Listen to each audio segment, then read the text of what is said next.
Hello and welcome to Kody and Korbin Have a Podcast, the show where two former roommates And they were talk about a roommates. new movie every week. But this week on the show, we're talking movie, TV, and pop culture trivia. Kody and I are facing off in the ultimate battle between KHAP hosts. I'm your host, Corbin Zvokel, and of course, my mortal enemy today is my co-host, Kody Webb. Kody, I would say you almost like movie trivia more than you like movies. Would you agree with that? Yeah, maybe a little bit. I'm a big time trivia guy, and yeah, movie trivia. I think, yeah, and we're doing some TV as well today too, obviously. But I think that's something I definitely enjoy a lot. So definitely be a great episode. Excited to be here, man. And also returning from last week is my lovely girlfriend, Mina Naki. She's here to kind of serve as a little bit of a producer, ask some questions to further explain what we're doing. Is we've got 5 categories and we each wrote 5 questions in those 5 categories. But we also opened it up to some of our friends, some of our fans to submit some questions. So we got a couple of those that at the end of each category, we'll ask one of those questions. And then also we have a fun little like Rotten Tomato meter question that we'll also be throwing in. So total, there's going to be 35 possible points. It's a good mix of stuff we wrote for each other, stuff that's written for both of us. And I think it'll be a good test. So to get into the categories, the first one I'm calling Spooktober because it is October and it is spooky season. So basically any questions themed around horror movies, horror TV, that type of thing, scary stuff. Secondary category is going to be 21st century awards. So just any awards show, any award winners post 2000. Then this third one is a fun one, something called movie title mashups or movie mashups. It's based on this idea that I got from another podcast called the FilmTok podcast, which if you guys are familiar with like the Lumberland people on TikTok, that they all kind of broke up, but some of them have come and started it's a lot of drama. I'm sure if you're on TikTok, you might know about it, but a couple of those guys started a podcast and they had this idea. We'll explain further, but basically you put 2 movie titles together and give a description, try and guess what it is. Fourth category is KHAP pod movies. So just any movie we've ever done an episode on the pod about, questions about those. And then the last category is just miscellaneous, anything we wanted to make. So Kody, do you think your questions are going to be pretty tough or? Yeah, I think maybe I'm a little bit in the middle. I think depending on the category, I did make it a little bit tougher. And the last time we did do trivia, we faced off against Padres, Jackson, and Carter. It seemed like our questions, weren't exactly the hardest. So I may have made it a little bit harder. I think for each category, I probably did like a couple, medium ones and a couple hard ones. So we'll see how it goes. Though I feel like you probably won't know most of this crap. We like you said, we did the battle of the podcast with our compadres over at the Rough Cut Retrospective. They will turn up further in this episode with some of the questions submitted. But I agree, we went too easy on them. They had the easy questions. That's the only reason they won. I think I probably went a little too easy on you today, so I'm gonna hedge myself a little bit and say I have confidence that you might pull this out, but we do have the fan submitted questions and the other stuff that Mina has for us. Mina, do you feel confident that we're going to be able to go 10 for 10 on your questions? On my questions, I think you guys will do pretty well. Okay. Well, why don't we go ahead and get into it? And the one thing I want to say before we start is that the winner of this gets a little prize. So, Kody, you want to tell the people about that? It's a great little prize we just came up with before the pod. So basically, the idea is the loser, the winner, would then give them a topic to, I guess we could set like a half hour or more of just a solo podcast. So kind of making them maybe talk about something they wouldn't really like doing.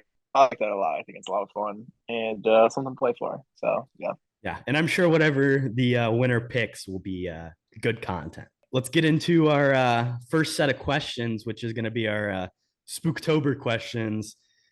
Kody, I figured to decide who goes first, we're such lovers of the blockbuster movie game. It's basically a staple of the podcast. I figure I'll draw one of the head-to-head cards. We'll just have a little fun, go back and forth, and then the winner can decide who goes first. Sweet, let's do it. Movies with a baby, and I'll let you start. Boss Baby. The Hangover. 3 Men and a Baby. Damn it, that's what I was gonna say. What's the Tina Fey Baby Mama? Daddy Daycare. There's baby Uh, in that, right? yeah, sure. Yeah, Mina, she's the judge here as well, so she says yes. Movies with a baby. Movies with a baby. Oh, Ghostbusters 2. Rose Rosemary's Baby. Yeah, I'm gonna have to tap out. This is not Baby Driver. not both. That's a person named Baby. I don't know if that's quite the same thing, but all right, Kody, do you want me to ask the first question, or do you want to take the first question? I'll probably ask the first question. And to All preface right. this category as well, Spooktober, as you called it. I kind of like Spooktober better, not gonna lie. But this is probably my weakest category, I would say. Not the strongest in horror. So I'll start it off and let you go. My first question, and this is a snowball or softball, whatever you want to call it, to get it started here. But in the critically acclaimed film Get Out, what does the housekeeper Georgina keep doing to Chris's belongings in their room all day? And to preface as well, I think we're doing half our multiple choice. So I'll give you multiple choice on this one. Is She it keeps A? unplugging his phone. Can I read the options, dude? Or Yeah, go ahead. no, I'm joking.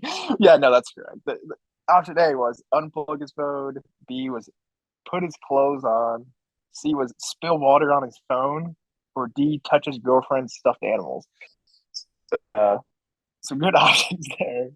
But yeah, you are correct. She keeps unplugging his phone. But I yeah, just wanted to great like film. Shout out, get out. set the tone early that I'm an academic weapon coming hot. I'll wait for you to read any choices moving forward, but I just wanted to assert my dominance with that first one. Oh, you gotta set the tone early. I respect it. My question for you, which is also multiple choice, outside of Doctor Strange, because I don't personally think it's a horror movie, outside of Doctor Strange in the Multiverse of Madness, what is the highest grossing horror film of all time? And the choices are Oh, The Sixth Sense, Jaws, It, Ghostbusters. it's interesting. Oh, Ghostbusters is crazy horror, right? That's more comedy. This is a tough one. I mean, it's kind of a battle of the decades money wise. I feel like Jaws probably made a lot of money. I feel like it. I feel like it's the answer for some reason. So I'm gonna go with it.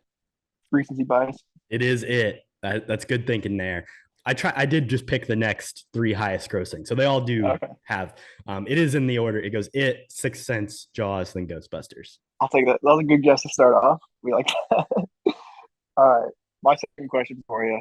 We're going into a whole different decade here. The 1986 classic, The Fly. I don't know if you're familiar with this film, but it, of course, follows a scientific experiment gone wrong. And it eventually leads to the turn of this scientist into sort of this mutant bug thing. Basically, the question's pretty simple. Who stars as the scientist Seth Brundle? Is it A. Crispin Glover, B. Kevin Costner, C. Jeff Goldblum, or D. Harrison Ford? I know it stars Jeff Goldblum, so it was on my list to watch before the '80s movie draft. I didn't get to it, unfortunately. I've heard it makes you look at Jeff Goldblum a little differently, so maybe I don't want to Yeah, tarnish that image. true. You don't want to ruin the classic Goldblum, but I actually would recommend it. The practical effects alone are pretty wild, especially for the time. So good film, but yeah. In The Shining, what TV Oh, show is Jack Nicholson referencing when he bursts through the door and he says his iconic line? I'm not going to say it. yeah, I know the line. There's no multiple choice for this one. Shit. No multiple choice. Well, obviously he says here's Johnny. He said it's a reference to a TV show. I don't know this. Shit. Horror TV shows in the 70s. Here's Johnny. Oh, is it? Well, no, that's not really a TV show. I was thinking Johnny Five, Short Circuit, but it's not really a TV show. Go with the classic Bash. That's got to be a reference, right? So we're going to say you didn't get it, but I'm going to give you a hint to see if you can think not TV show in like the scripted sense, but in Mm. the maybe late night sense. Oh, Johnny Carson, Yeah, Late yeah. Show. Is a reference to the Tonight Show with Johnny Carson. So I would have never gotten that. That is probably a very obvious reference, but I don't know anything about Johnny Carson. So good question. I actually did not know that. All right, first L there. Here's where the questions start getting fun, I think. And a lot of these are kind of just like personalized to me and just stuff that I would know. And I kind of just want to know if you would know it. moving into the television realm here, in the season 7 premiere of The Walking Dead, um, it's the iconic episode, obviously, Mm. where fan favorite character Glenn Ah, famously killed off by Jeffrey Dean Morgan. What I want to know, however, is there was actually another character who got smacked in the head with a baseball bat, very forgettably, because Glenn was the first one. And I want to tell you, and I want you to tell me who that character is. And I do have multiple choice for you. that's good because I only know Yeah, Rick and Carl. well, they both are on the list.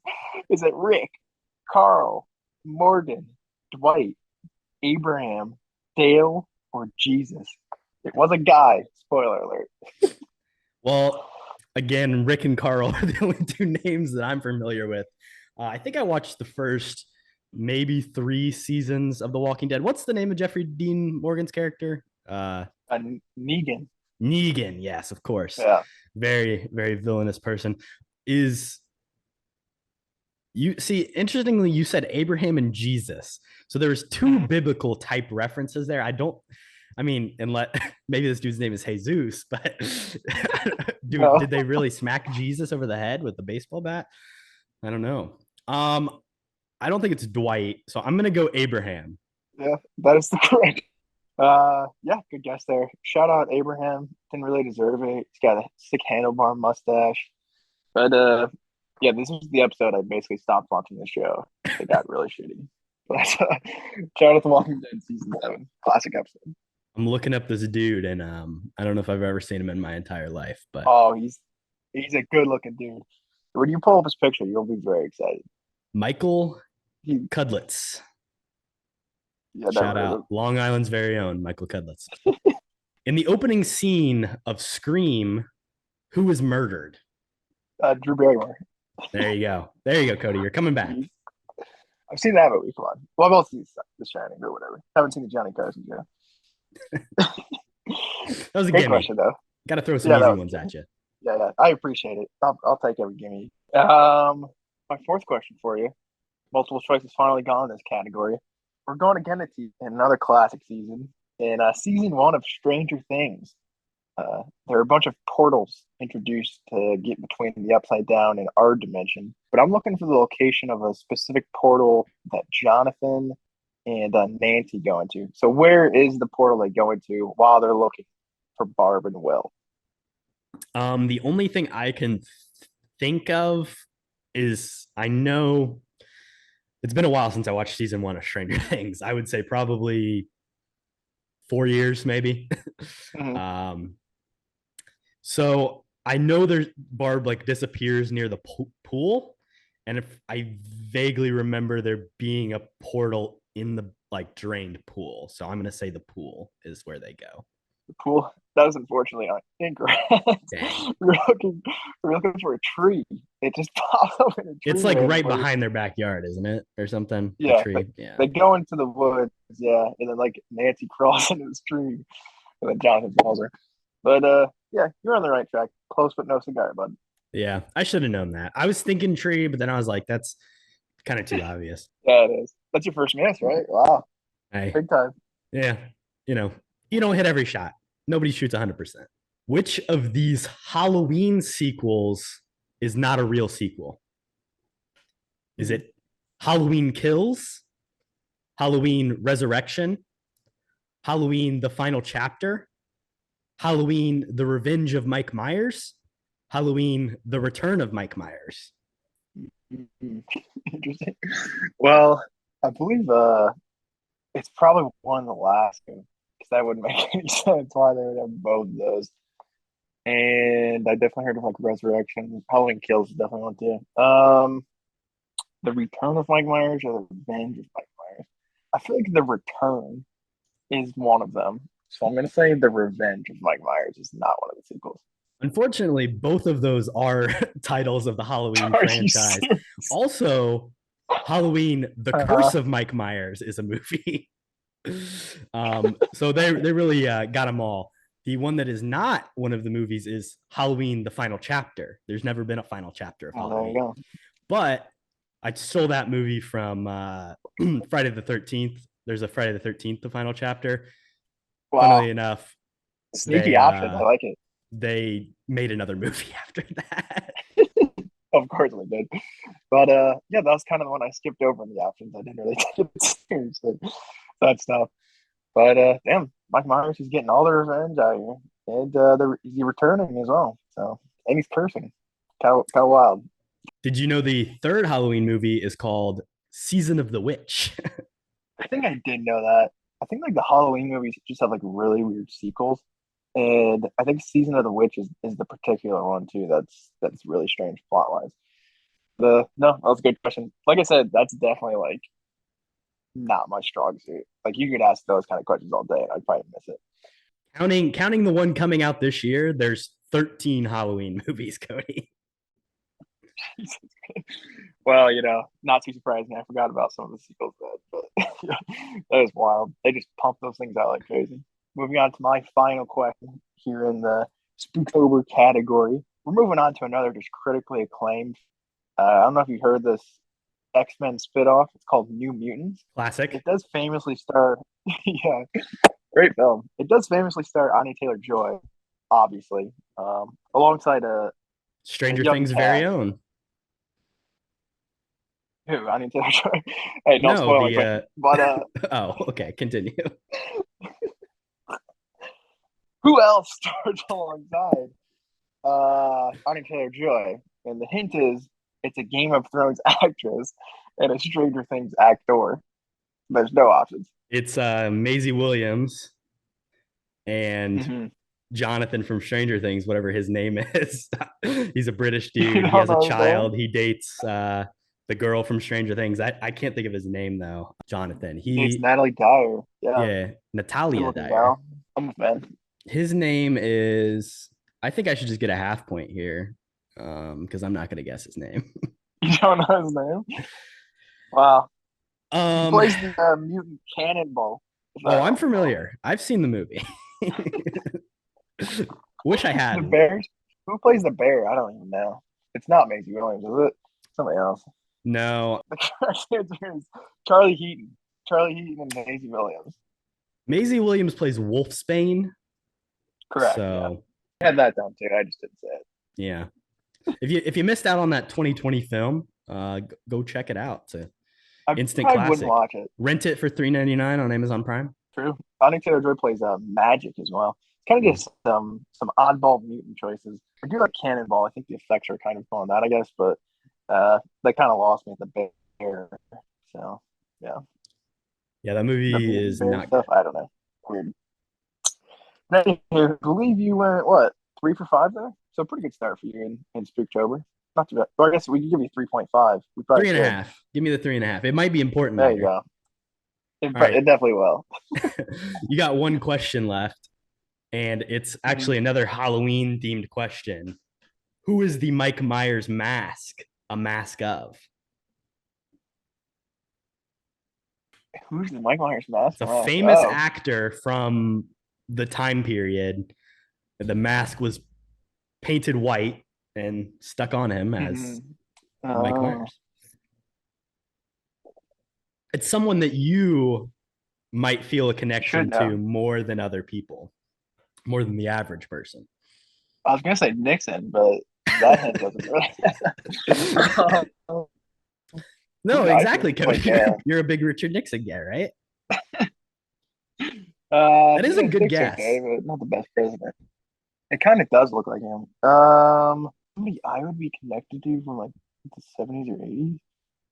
Something like Star Trek. Is it William Shatner? It kind of looks like William Shatner. Oh, really? I'm gonna guess William Shatner. Nothing else. Cody, what a poll. It is William Shatner. Is that right? Yeah. Oh wow, that's a straight up guess right there. I'll take that. Huge Shout out Nixon, get. but I that was big. Gave you a little help there, but I think you deserve it. So the score is 3 to 3.5 as we now move over to the first fan question. Mina, what do you got for us? So, keeping with Spooktober, and I just Googled it, this movie is considered a horror disaster movie. From Aiden Cotter, how many Sharknado movies are there? Ooh, There's multiple choice. Do you want Oh multiple yeah. choice? Oh yeah. All right. 3, 4, 5. Wait for it. 6. Very I helpful. feel like they have made. I feel like they have made a lot. Not to show my cards too much.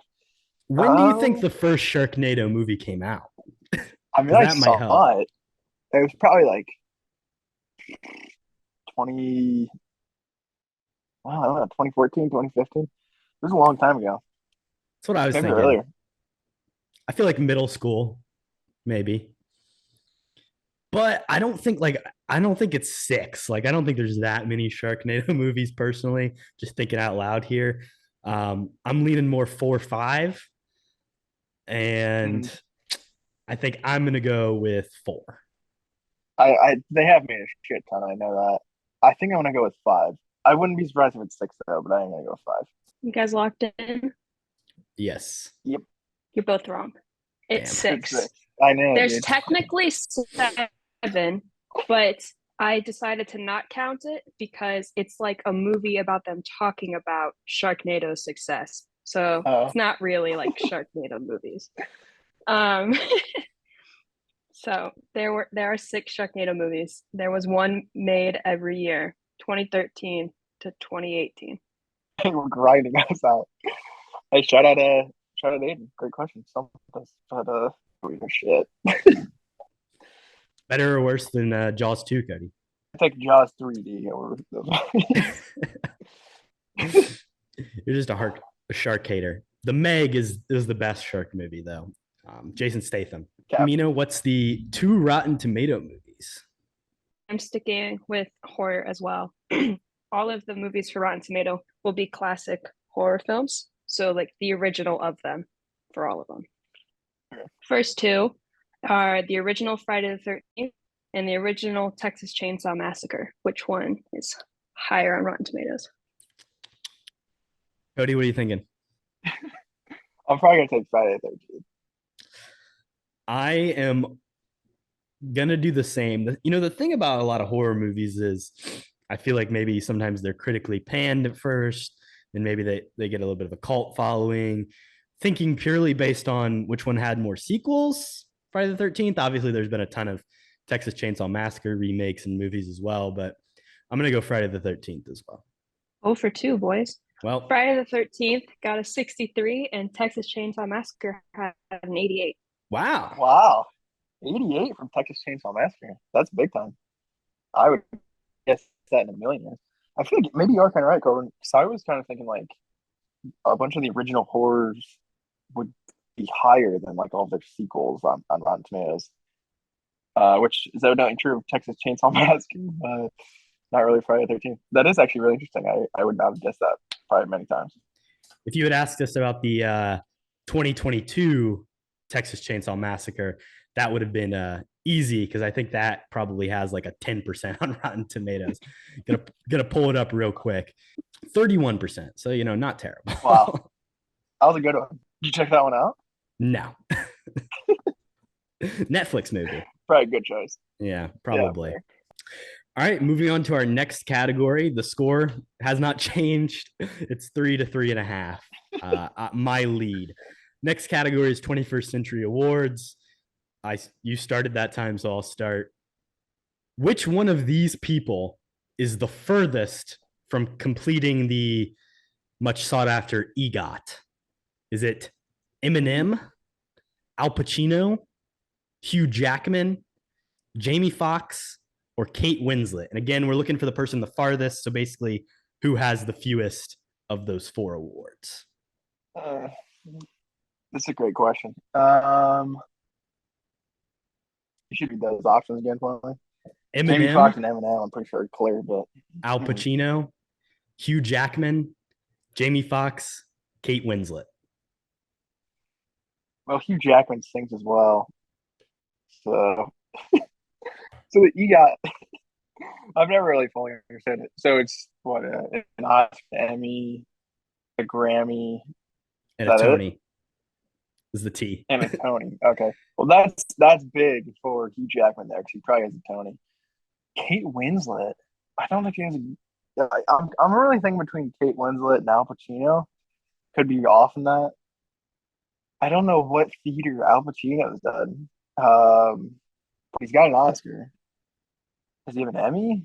Probably not. Does he have a I don't think that much Grammy? TV. I mean, I would fucking hope not, but it's possible.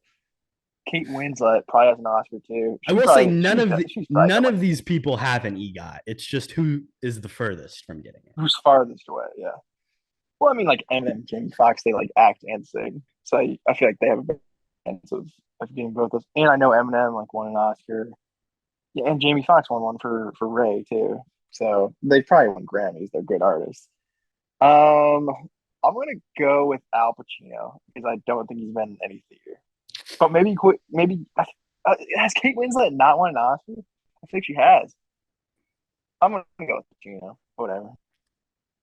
I kind of tricked you a little bit. The answer was Jamie Foxx. So to go through, What? He's got an Oscar, doesn't yeah, but so Eminem only needs a Tony to complete the EGOT. Al Pacino needs a Grammy. Hugh Jackman needs an Oscar. Jamie Foxx needs an Emmy and a Tony. Kate Winslet just needs a Tony. So Jamie Foxx is 2 out of 4. When did Kate Winslet win a Grammy? Yeah, I don't have all these pulled up. I could do the research for you, but I don't really care. I think in this group, Hugh Jackman, he's got a pretty good shot. I feel like he's of those people. I think I would put my money on Hugh Jackman getting there before the rest of them. Kate Winslet getting a Tony. If she does theater, she could definitely do it. Yeah, I can't believe fucking Pacino has a Tony. That's wild. I would never guess that. Kate Winslet won the Grammy Award for Spoken Word Album for Children in 2000. Yeah, you're full of shit. This is where I quit the show. And Al Pacino won the Tony in 1977. He won lead actor in a play. In 1969, he won lead actor or featured actor in a play. In 2011, he won lead actor in a play. So 3-time Tony Award winner. Wow, I should have known more about my boy Al's, theater career. Not putting the respect on Al's name like that, dude. You didn't think he was capable of, dishing it out on the stage? He's got 3. I guessed him. He's got 3 Tonys. But I do agree. Hugh, he's due for an Oscar. I've talked about that multiple times. But yeah, that's a great question. Props to you there. Great writing. If I had put Donald Glover instead of Jamie Foxx, would you have gotten it? Probably not. No. Because he's also 2 away. He needs I would have guessed Tony and an Oscar. Yeah, that makes sense. He could get an Oscar too, I think. He's great in The Martian. But my first question, we're throwing it over to the Emmys right away. How many Emmys did Bryan Cranston win for his performance as Walter White in Breaking Bad? I'm just looking for the total number. I can give you multiple choice if you want, but I feel like right that. Well, I mean, the 6 seasons, right? Sure. Yeah. I don't remember. It's either 5 or 6. I thought it was 5. I know there's 6 of Better Call Saul. Regardless, I don't think he won it every year, but I would say he won a couple. I think it's more than one. So I'm just gonna guess. It is 5 seasons. 5 seasons. Okay, that's good. I'll say 3. You say 3? Answer, unfortunately, is 4. He almost swept the entire series. He was off. I think it was season 1 or 2. I think it was season 1. He did not win for. But yeah, I mean that guy is just an absolute unit. If I'm being completely honest, and probably should have gotten 5 out of 5. But yeah, tough break there, bud. Yeah, I shouldn't have doubted the Cranston. True. How many Emmys did he win for Malcolm in the Middle? That's a better question, Kody, because it should have been at least 10. I believe he was snubbed for 10, but I don't think he won any, sadly. Unfortunate. Since the year 2000, Kody, which one of these people has not hosted the Oscars? Jimmy Fallon, Jon Stewart, Whoopi Goldberg, Seth MacFarlane. Good question. I believe Whoopi has, sadly.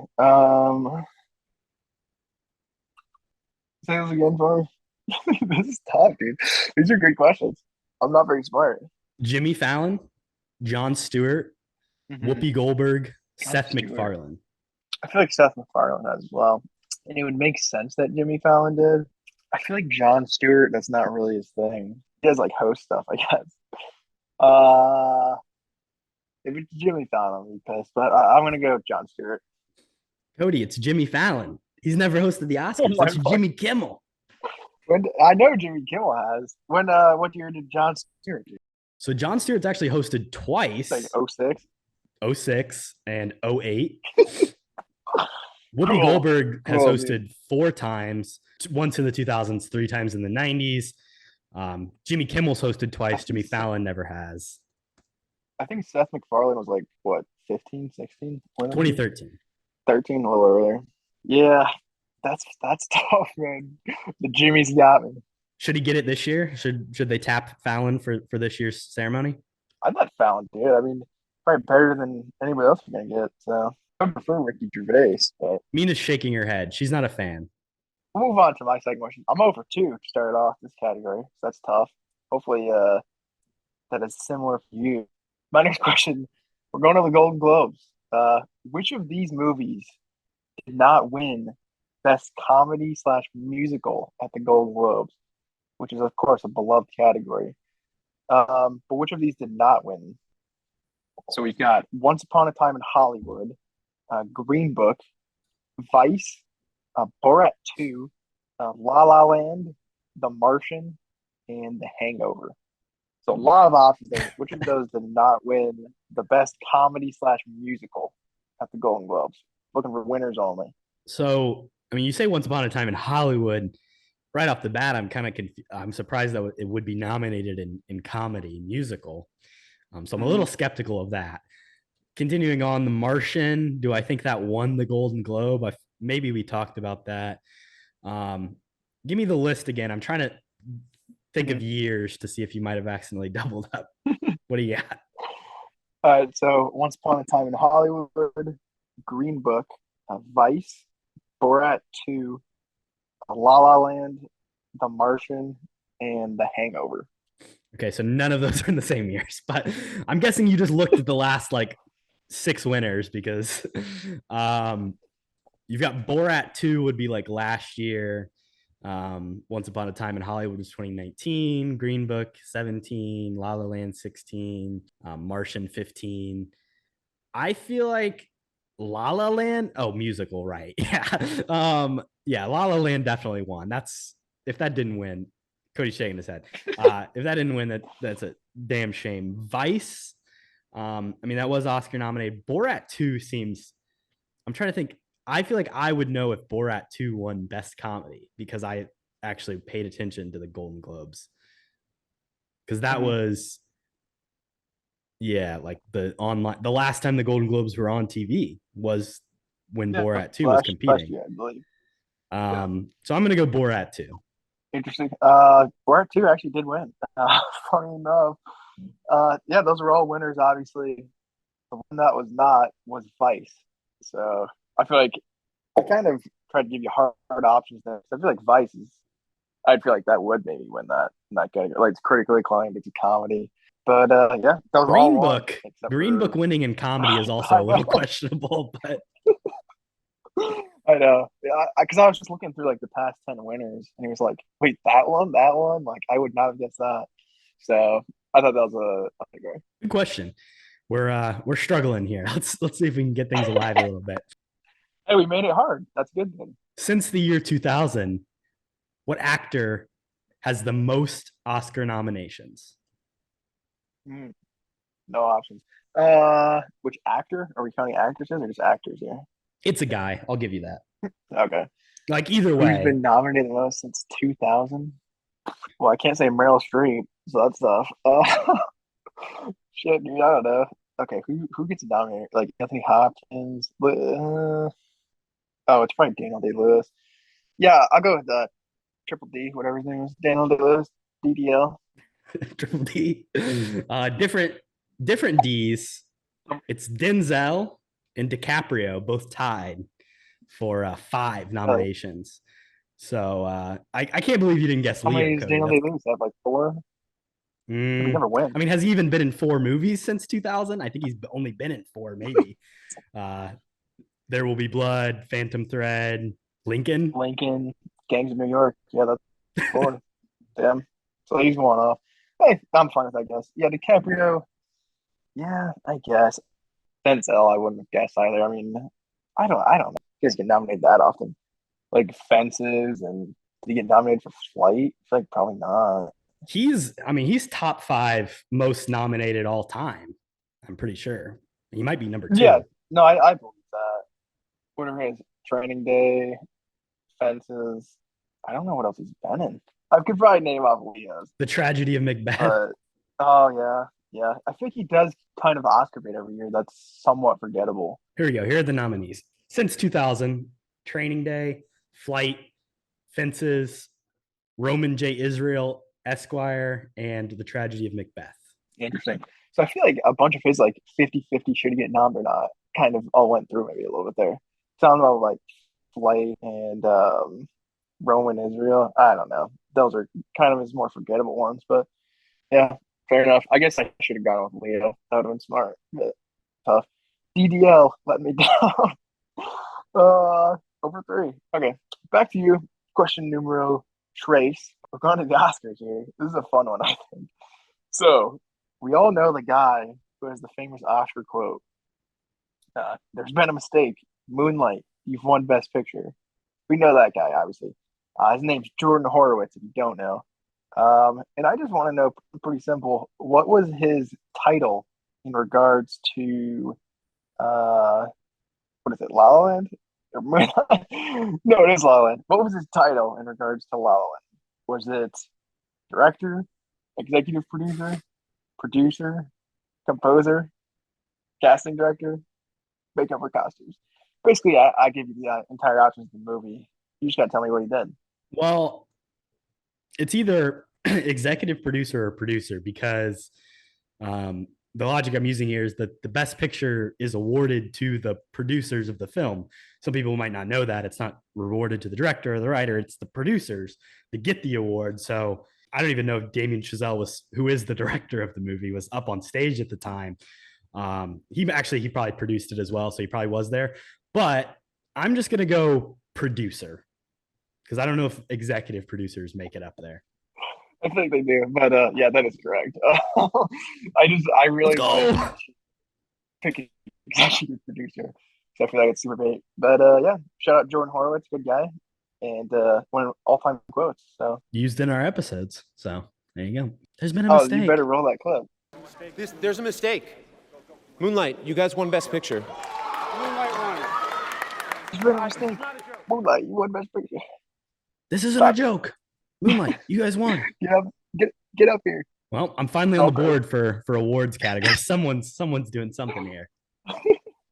I got the 2 more questions for you. Which of these shows has more primetime Emmy wins? Is it Mad Men, Curb Your Enthusiasm, Better Call Saul, The Wire, or House of Cards? It's tough. I'm probably gonna get this wrong. I'm gonna chop one off just to help you out. Okay. So I'm getting rid of House of Cards. It wasn't House of Cards.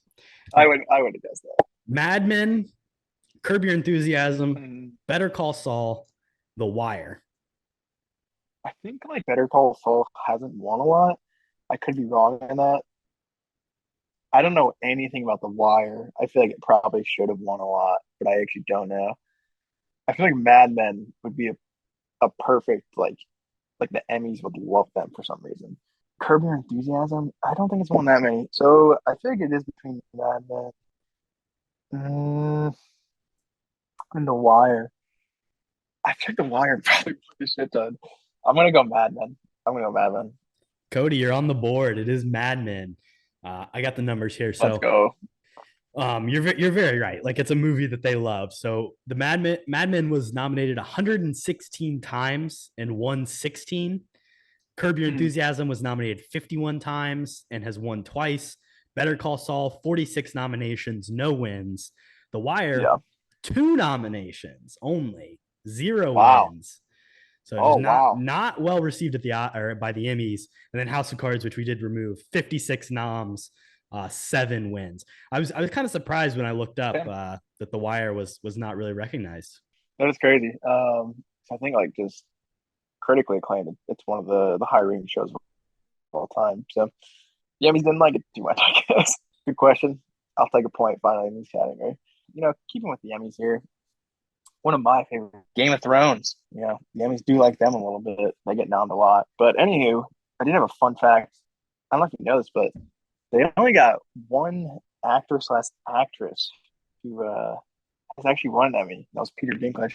I believe there's there's a massive cast, obviously, and a lot of people were nommed, but my boy Pete was the only one that ever took it home. So shout out him. But anywho, that's nothing to do with my question. My question, in 2015, Game of Thrones actually set the record for the most Emmy wins in one year. So out of the 24 possible Emmys, how many did they take home in 2015? And I'll give you like a three-person window here. So I'll give you one more or one less of whatever you guess. Just see if you hit it. So, I mean, I think it's easy to narrow this list down a lot because the Emmys, vary between drama categories and comedy categories. So obviously it wasn't nominated in any comedy. So I don't know if I could lop off half exactly because there's other Emmys. I would say it's got to be under 12 though. So I might just go 12 and go for the three on either side or whatever it is. Well, it's not three on either side. It's one on either side. Oh, okay. Okay. Well, then I'll go 11. Well, the answer's 12 anyways, so you got it right. Hey, look at me. Yeah, that is wild. I think you are right. I think that it's split up in half. So I think they just swept every single drama category, which is pretty wild. It's pretty crazy. 8 years in a row nominated for Best Drama. That's pretty unprecedented. Terrible show, though, from what I've heard. KHAP. Great job. Check it out. All right. And my last question for you is Lord of the Rings themed, very topical with the Rings of Power. Who's the only Lord of the Rings actor to be Oscar nominated for their performance in the movie series? Mm-hmm. Oh, I believe it was what's his fucking name? Oh man, I've not thought about Lord of the Rings actors for a long time. It's Aragorn. What's his name? Oh my god, I'm just have to start naming off the cast. It's some like Swedish name or something, right? Give me a second, I'll pull it. It's something with a weird letter. Oh, Viggo. There you go. Viggo Mortensen. I believe that's the correct answer. Well, that was a lot of thinking just for the answer to be Sir Ian McKellen. It's not? You tell me Viggo didn't get nominated for Return of the King? Nah, man. Ian McKellen, Best Supporting Actor, 2002. He's Gandalf, bro. For Two Towers, you got that? Fellowship of the Ring. What the fuck? Wait, what was the question? Was it just a win or just nomination? Nomination. Really? Viggo was never nominated. Fucking not brutal. not for Lord of the Rings. He has been nominated three times for other movies, but I swear to God, I got nominated for Return of the King. Let's well, that category is absolutely terrible for me. So, all right, my last question, and this is a thinker. Who's the last director in Best Picture for the second time? Do you know what I'm saying? So, Best Picture winner out of the directors. Who's the last one to win it for a second time? If that makes sense. I worded that terribly. It's a movie that was directed by someone whose movies have won Best Picture twice. The last person to do it the second. Okay, I got you. Let's just think of winners and see if I can maybe figure this out. So post 2000, somebody has won the Best Picture, the director, and they had won it before. Right. Basically. Yeah. So Best Picture, Coda, whoever directed that, never won. Their movies had never won an Oscar. Chloe Zhao had never had another Oscar-winning movie with Nomadland. 2019 was obviously Parasite. Bong Joon-ho's never had one. Green Book. I don't know who the director of Green Book is. I feel like I should know that, but I don't think they've done another one. Am I missing a year in there? I mean, there's the Moonlight, Barry Jenkins. That didn't happen. 2015 was Spotlight. I can't think of who directed that. Then we're getting into like the early 2010s. I'm gonna fail a little bit here trying to think. Obviously Argo's in there somewhere. The King's Speech. Man, I'm trying to think. Have any of these? I mean, who has won So I'm looking for the director, right? That's what you're asking me. Yeah. Okay. Yeah. Man, this is a tough question, Kody. I think I like this question a lot. obviously you have like Crash won Best Picture. Who directed that? Was it Soderbergh? I think so, right? I don't think so, but I could be wrong. Just for the record, it was directed by Paul Haggis, so not him. I have no idea. Okay. Yeah, wow. Martin Scorsese, 2 Best Picture win. I mean, The Departed one. The Departed. But I think we've talked. I mean, I'm just gonna go Martin Scorsese because I can't think of another director, to be honest, that it could even be. Good guess. I believe infamously Scorsese has not won one before. That was his The first Departed. Best Picture. Yeah. Yeah. The answer is Clint Eastwood. $1 Million Baby. When what year was that? Unforgiven 05, was the first one. Is that right? Yeah. Unforgiven 93, and then $1 Million Baby 05, 06. So you're on the right track. I mean, everything like in the mid 2000s kind of gets jumbled up. So good effort though, but I do really like that question. I did look into that pretty deeply. That's a good one. Yeah, it's funny like how hard it is to double up Best Picture. Like you really don't see that nowadays at all, I feel like. So shout out Clint, I'm not the biggest fan of him, but that's pretty hard to do. Yeah, obviously well loved by the Oscars. So, all right. Well, I didn't get the point there, so kind of didn't even need to do that question. Should have just moved on. It is still 4 to 5.5. Now we'll throw it over to Mina for the next fan submitted one. So we have another question that fits in line with the category from Carter Sims. Steven Spielberg has won 3 Oscars. 2 of them have been for Best Director. For what 2 movies did Spielberg win his Best Director's Oscars? Yeah. Man, no choices. You just have to know it. I know one of them. Yeah, I would think I would know one of them too. And I actually know that the one was his first one, so I can think movies after that. Best Director. Best Director. Wow, that is a tough one. What would he have won his second one for? Oh, okay. I think I got it. Think so? I mean, I have a guess, but I think he didn't really win Best Director for this one. You want me to say mine first? You can say your first one. Sure. I think it's well, I'll just say I think it's Schindler's List. That was my one. Catch Me If You Can. I think that's wrong. I don't think it's definitely not Catch Me If You Can. I don't think it's possible, dude. I think he might have been nominated, but yeah. Schindler's List, yes, and I think that was his first Best Director win, which I'm thinking another 90s. I'm gonna go Saving Private Ryan. Oh shit! Yeah, probably. Because that's I don't know. Mina, what's the correct answer? Correct answers are Schindler's List and Saving Private Ryan. There we go. Hey, Carter, thank you for the good question. Poll. That's such an obvious one too. I just didn't think about it. Got to use your head. True. Couldn't be me. Kody, I'm starting to pull away. What you better get it in gear. Yeah. You got another half point on. No, I got the full point there. What do you mean? I got them both. I got a half point. Oh, yeah. You're taking half credit for that? Okay, sure. Yeah. Of I guess course. that's fair. I got one. All right, so we've got Texas Chainsaw Massacre, and what's our next movie? Reminder: Texas Chainsaw Massacre got an 88. Pretty high. Movie. That's very high. Yeah. Again, the original is a Scream. Ooh. I'm gonna go Scream. I'm going up just because personally I love Scream. It's one of my favorite horror movies of all time. I think it's in the 90s. I think the first one's in the 90s. Might get me wrong. Both went above. Both wrong. Scream. Scream only got 79. Travesty. We're pretty good this game. This just goes back to our Exposing Rotten Tomatoes episode. Go listen to that for why Rotten Tomatoes sucks.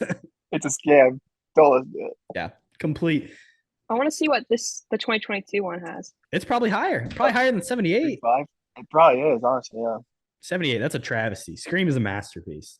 I feel like Scream is a better movie than Texas Chainsaw Massacre, but I don't know. Scream for the new Scream only has a 76 on Tomato Meter. It's not bad. Keeping them close.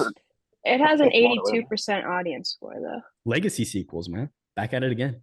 All right, Kody, this is the category I'm most excited for. Yeah. Heading into it, score is 4.5 to 6.5. So I got a 2-point lead on you. Okay. I need to make up some ground here. To further explain, the way this category works is basically you take two movies. So, for example, The Dark Knight of the Living Dead. So, The Dark Knight, Night of the Living Dead. And then I would give you a description. Capes Crusader has to fight zombies, whatever. Did you have some fun when you were making these, Kody? What'd you think? Yeah, I did have some fun. I think this is a really cool game. And like you said off the top, shout out the Lumberland boys. I believe it's Rory, Johnny, and I think Seth is the other one. But I don't know his name. No, it's Josh. It is Josh. Yeah, Josh. Yeah. But yeah, this is a really fun game, and I had a lot of fun making these. So might do a more expanded version at a later date. This is just a little bit of a test to see what we think. And I mean, yeah, you could do so many things with this. Like it's ridiculous, just like how many I came up just off the top of my head. So yeah, I was definitely I came up with a couple, and then I was like, well, I gotta only choose 5, so I tried to pick the funnest 5. So then my first description: a girl and friends that go into the woods, and they videotape them being haunted. And then during that, a young group of boys shows up and throws the best party of all time. This is a good one. I like this. So it is The Blair Witch Project X. Yes, that is correct.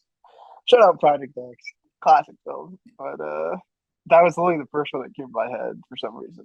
That's a good one. I hope we don't end up with any overlap here, but it's entirely possible. It's possible. I'm gonna go for what I think is the easiest one first. Stuck by himself on Christmas, a web slinger must protect his house from multiversal burglars. So it's Spider-Man No Way Home Alone. Yes, it is. That's a good one. That is a good one. Shout out Kevin McAllister. My next one, and mine just get more and more obscure a little bit. Let's move on here. So my second one. So the film is the journey of a boy into a man that starts off with a drug addict mom and ends with a hand job on the beach. Runs into Sam Witwicky and Optimus Prime. Because they have to deal with what is his name? I know what it is. Megatron. No, they have to deal with Megatron again after a new revelation that Transformers came to the moon landing. I mean, he kind of gave it away with the last one if I didn't already know it. But this is Transformers Dark of the Moonlight, which is not a crossover. We should say, do we want to see these crossovers? Starting Spider-Man No Way Home Alone. I mean, that's an obvious one. Macaulay Culkin as Spider-Man. True. Let's take it. If he's throwing bricks off the roof, then yes. But other than that, I don't know. But I don't think I want to see Transformers Dark of the Moonlight. I'd love to see Barry Jenkins direct Transformers movie. But yeah, probably would pass on that one too. Now, my next one for you. 5 assassins board a train in Tokyo only to find themselves trapped with a deadly virus on their way to a South Korean city. South Korea on a train? It's like Train to Busan, or I was thinking World War Z or Contagion. I don't even recognize one movie from there. You gotta say it one more time. I'm sorry. South Korea. What movie goes to fucking South Korea? Train to Busan, right? yeah. 5 assassins. Oh, it's what's that new fucking movie? Bullet Train. Bullet Train to Busan. There you go. Yeah, Bullet Train to Busan. That was a good one. Thank you. Bullet Train. I didn't see that either. I'm glad you pulled it out. Train to Busan. That's a good get because I didn't even know the plot of Bullet Train. You're like South Korea. I don't know what's in South Korea. You just said it. Train to Busan. All right, my third one. We have and hint here, not to give out too many hints, but this is a comic book matchup. So we have a metallic messenger warns of a godlike cloud coming to eat the earth right in the middle of a wedding. And then as well, an old man returns from retirement and fights a mumbling bodybuilder and Liam Neeson's secret daughter. Okay, there's a lot there. Okay, so I know the first, I mean, it's Fantastic Four 2 Rise of the Silver Surfer. Either the word is fantastic or surfer. Surfer. You want me to read the second part again? Yeah. Let me hear the second part. Something about Liam Neeson's daughter. Yeah. So an old man returns from retirement to fight a bumbling bodybuilder and Liam Neeson's secret daughter. Liam Neeson's secret. Oh, okay. I got it. Well, I'm still okay. Oh, it's The Dark Knight Rises of the Silver Surfer. Is that what it is? It's Rise of the Silver Surfer. Yeah. Okay, right, there we go. Liam Neeson's secret daughter, Ra's al Ghul, Talia. Right. And the mumbling bodybuilder, that's Bane. Right. Honestly, if you hadn't said comic book, I don't think I would have gotten it. So I appreciate the help. No problem. That's my favorite one I wrote. In this sequel, a 1920s gangster must team up with his childhood friend to win a street race and redeem his past crimes. So it's something to do with Fast and Furious. So the first one, the sequel, gangster. Say it again. In this sequel, a 1920s gangster must team up with his childhood friend to win a street race and redeem his past crimes. So a childhood friend, that's not Fast and Furious. So a 20s gangster and a childhood friend? Something to do with Fast and Furious. Well, think of the titles of the Fast and Furious movies, because none of them. So so that's a sequel. Okay. So it's like I'll say they're both sequels. How about that? They're both sequels. Okay. Too Fast, Too Furious, Tokyo Drift, a mobster movie, Fast Five. I mean, it could be any number here. Furious 7. I'll just say this: the only part that is the mobster movie is a 1920s gangster. The childhood friend is from Fast and Furious. So, who's a childhood friend in Fast and Furious? It must be okay. That's how I included the sequel. It is a childhood friend. Statham's not his fucking friend. Vince isn't his childhood friend. So that's 5. Maybe how about this? A gangster movie. I should focus on that. 1920s. A gangster movie that follows a family in 2 different time periods. So The Godfather. And a childhood friend needs to win a street race and redeem his past crimes. Is it not Fast and Furious? Yeah, where do we connect? How do we connect to them, Kody? God and Father. The Fast and the Furious and The Godfather. They can't be the word the. I give up. Cody, you're right there. Come on, just like sequel, Cody, sequel. Tokyo Drift.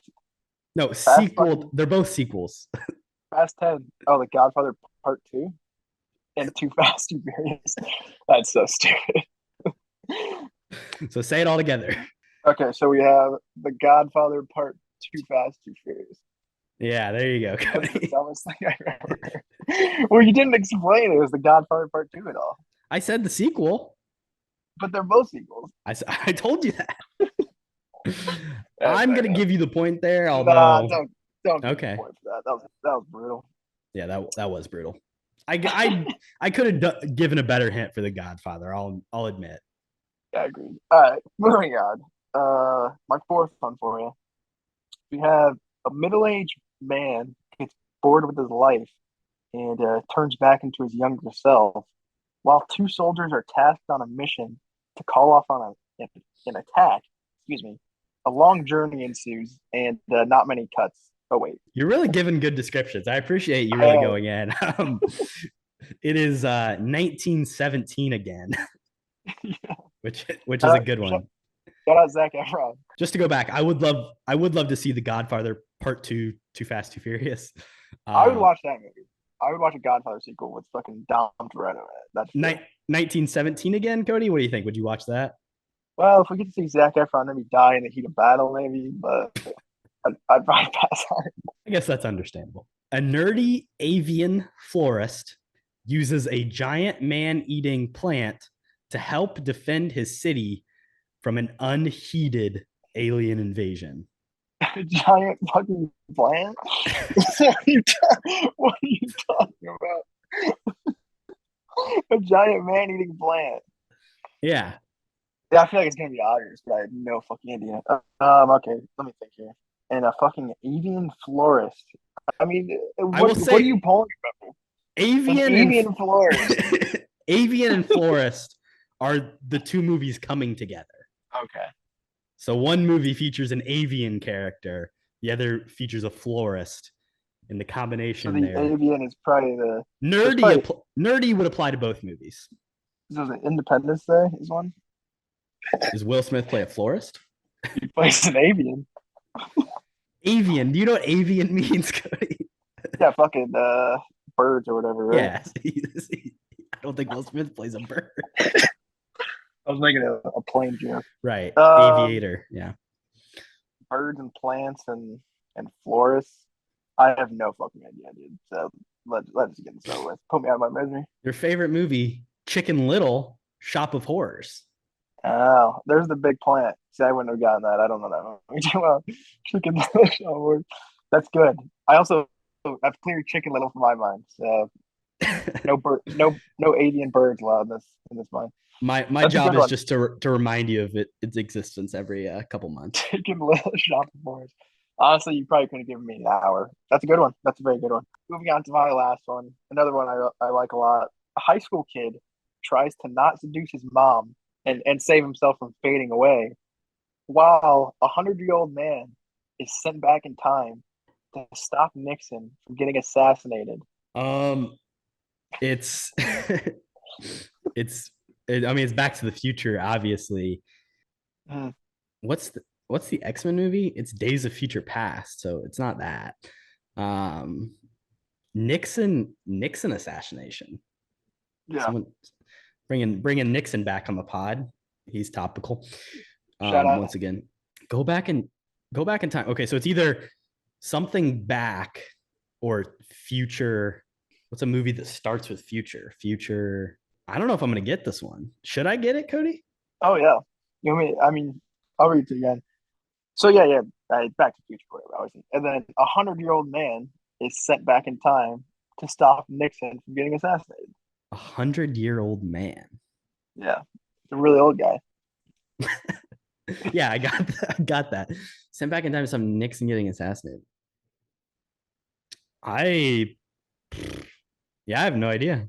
I'm gonna have to take the L on this one. Days of Future Past. Yeah, but how do those connect? X-Men, Days of Future, Back to the Future. I don't fucking know, dude. They both have future in them. That's the game. You don't need a perfect title here. Well, I don't know if I agree with that. I'm gonna give myself half a point there because I mean, what other movie does that describe? Days of Future Past. I mean, yeah, exactly, but they just didn't connect. That's why I was lost. They connect to the future, dude. Come on. Ridiculous. All right. Whatever. How many did I get? Did I go? I think you got 4.5 there. 4 out of 5. All right. 4.5 out of 5. Set on the West Coast, the peace between a group of pale white people and their humanoid furry neighbors is tested by the existence of an unborn blood-sucking baby. Go for it. Go for the repeat. I'm fucking terrible at this shit. Set on the West Coast, the peace between a group of pale white people and their humanoid furry neighbors with opposable thumbs. Let's just pause. Let's pause there. Okay, yeah. So, pale white people. So let me help you out here. Set on the West Coast, true of both movies. Peace between a group of pale white people and their humanoid furry neighbors also applies to both movies. Tested by the existence of an unborn blood-sucking baby only applies to one of them. So, I'm thinking Rise of the Planet of the Apes. I guess that kind of makes sense. Blood-sucking baby? I have no idea. Movies with a baby. I should have guessed this at the beginning of the podcast. Damn. Sure. Rise Planet Apes is something. Well, I don't know, dude. I got nothing. Blood-sucking baby? The Twilight Saga, Breaking Dawn of the Planet of the Apes. Oh, there's a blood-fucking sucking baby in Twilight? Yeah, it's her baby. Kristen Stewart's child is a vampire. That's kind of the whole plot of the last two movies. Well, I haven't seen any of them. More the second one than the first, but people are worried about what's going to happen with that little little creature, and then it's a CGI. Oh, he's a vampire baby. Yeah, I get it. Yeah. Mm. They're both set on the West Coast, San Francisco, Forks, I feel like you Washington. worded those a lot more. I combined them more than like Yeah, I should have done that because it part does A, make it a part lot B. harder. Yeah. When you don't know like which movie is which, that makes it very difficult. Yeah. So I like that. It does make it harder. All Fair right. enough. So score at this current time is 6.5 to 3, 7.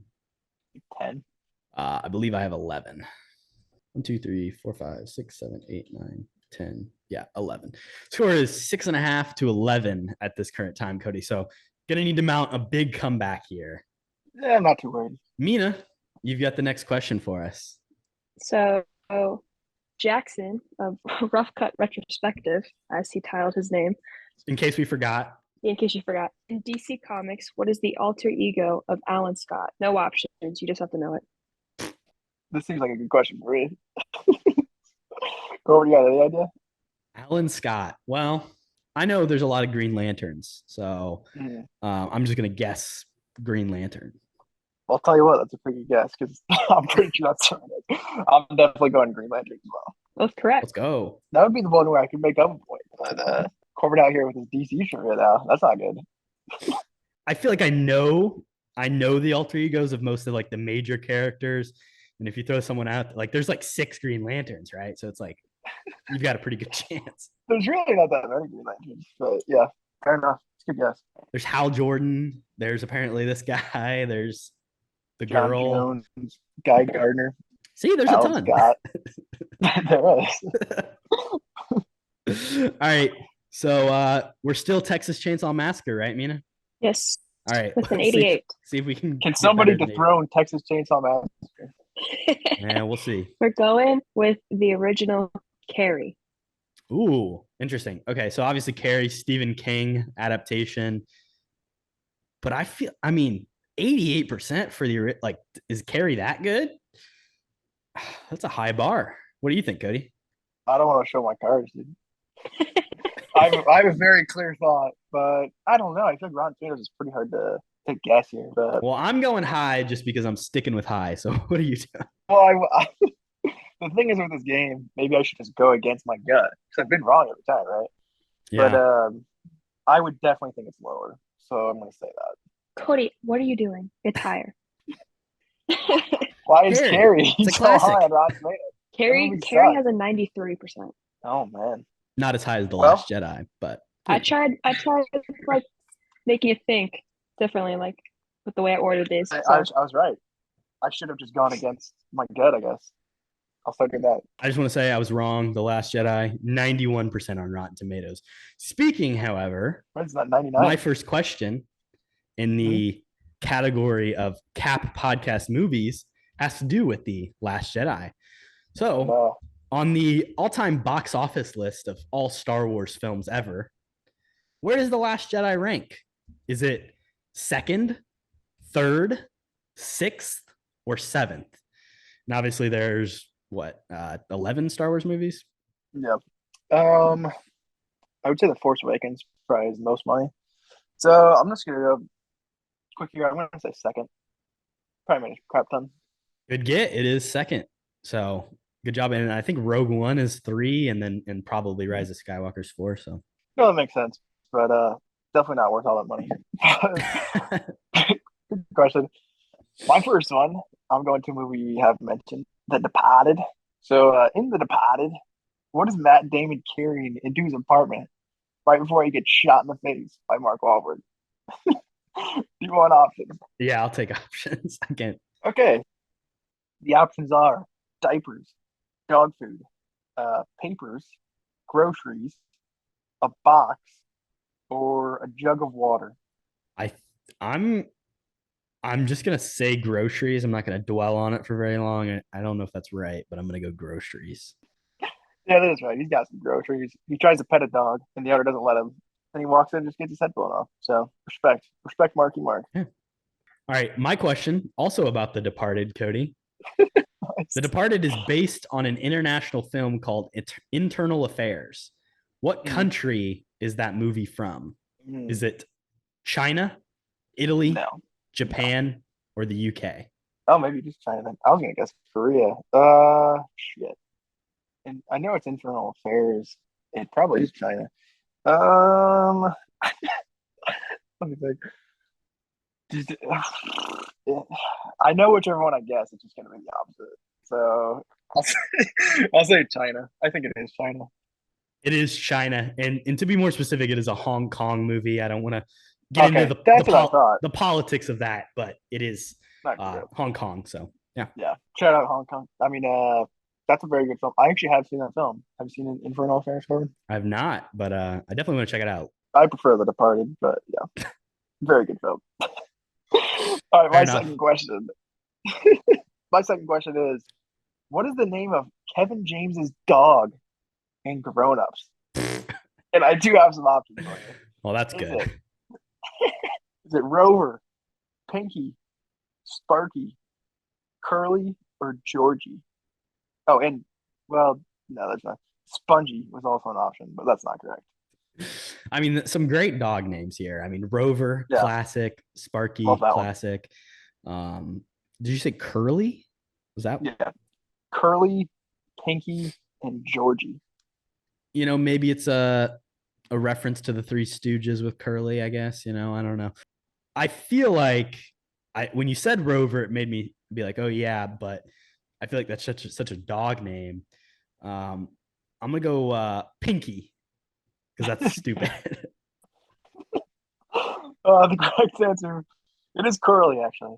Curly the Curly, dog. Maybe it is a Three Stooges reference, but great dog. He got his vocal cords clipped, so shout out Curly. He's going through it. tough looks all around. This is the grown-up questions, dude. Unbelievable. That kind of tracks though, right? Yeah. National treasure. This is a little bit of a history question again, Kody. You didn't do too well last time we did this, but it's history in the movie. So, what are the two names that are also verbs that are featured on the Liberty Bell? Oh, shit. The two names are also verbs. I'm not gonna get this. The first one is something that you don't do in basketball. I don't know. Oh man, this is a tough one. Verbs on the Liberty Bell. It's something. It's such specific. They play a great role in the film. They're the part of a they're clue. the words that the kid has. Yeah. His little buddy doesn't know what pass and stow means. I just said it. Yeah. Pass and snow. Yeah, it's pass and stow. Not really names, but old time names. They're the names of the people. Is stow a verb? I don't know. Stow. It's the last name of the two people. What does that pass mean? and stow. Like stow something away. Yeah, but I believe it's spelled like STOE, isn't it? Or is it just STO straight up? I mean STOW. It is STOW, the same way the word is spelled. To pack or store an object. Oh, I'm aware what stow means, but I pass know it's spelled the other way. you don't do in basketball, Kody. So see, that's funny. But yeah, I would have never got that. Fuck the Liberty Bell, dude. Wow. Damn. Is this because the Phillies made the playoffs last night and you're bitter that the Sox aren't going to get in? Different leagues, but no, the Sox are terrible. Sox are on the brink of 500. So shout out them. Also, I like Kyle Corbin. New manager. Anyways, in the critically acclaimed film Uncut Gems, what specific song does The Weeknd play during the blacklight scene? And I'll give you options if you want, because he's got a lot of music. Sure, yeah, I'll take options. We have Blinding Lights, classic. The Hills, Starboy, The Morning, Low Life, or Die for You. Just a lot of great The Weeknd songs there, really. He's got a lot of hits. I think the thing that's going to help me here is that this movie, while it was released in 2019, is set in like 2008, right? Or like 2009. Yeah. Which, in terms of the Weeknd's timeline, I mean, it's definitely not Blinding Lights, a song that came out after Uncut Gems came out.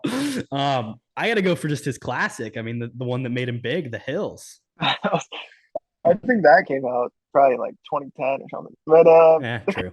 correct answer is It Is in the Morning, which that song's okay. It's not like one of his biggest hits, but it's good in the movie. So shout out to Morning. What's your favorite The Weeknd song, Gordon? That's my question. Definitely the Hills remix featuring Eminem. You're a loser. I like Starboy. No, I like Blinding Lights. I don't know. Starboy's good too. Low Life, good feature, good future feature. The Hills also has a great remix by Nicki Minaj as well. Double remixed song, Kody. So, Sick. You're all over the remixes of that one. All right. In Dune, what is the name of the clothing worn by the people to retain the water in their body? No options. I feel like I kind of do remember it. Fucking hell. I mean, it's obviously like the water suit or whatever they use. It's something with a. Is it not with a D? I can't remember. It's kind of like a little bit Dune. It's like Dune bow or something. Dune buggy. I'll make up some options. You ready? Is it Yeah, sure. wetsuits, dry suits, water suits, still suits? Oh, there's some great options.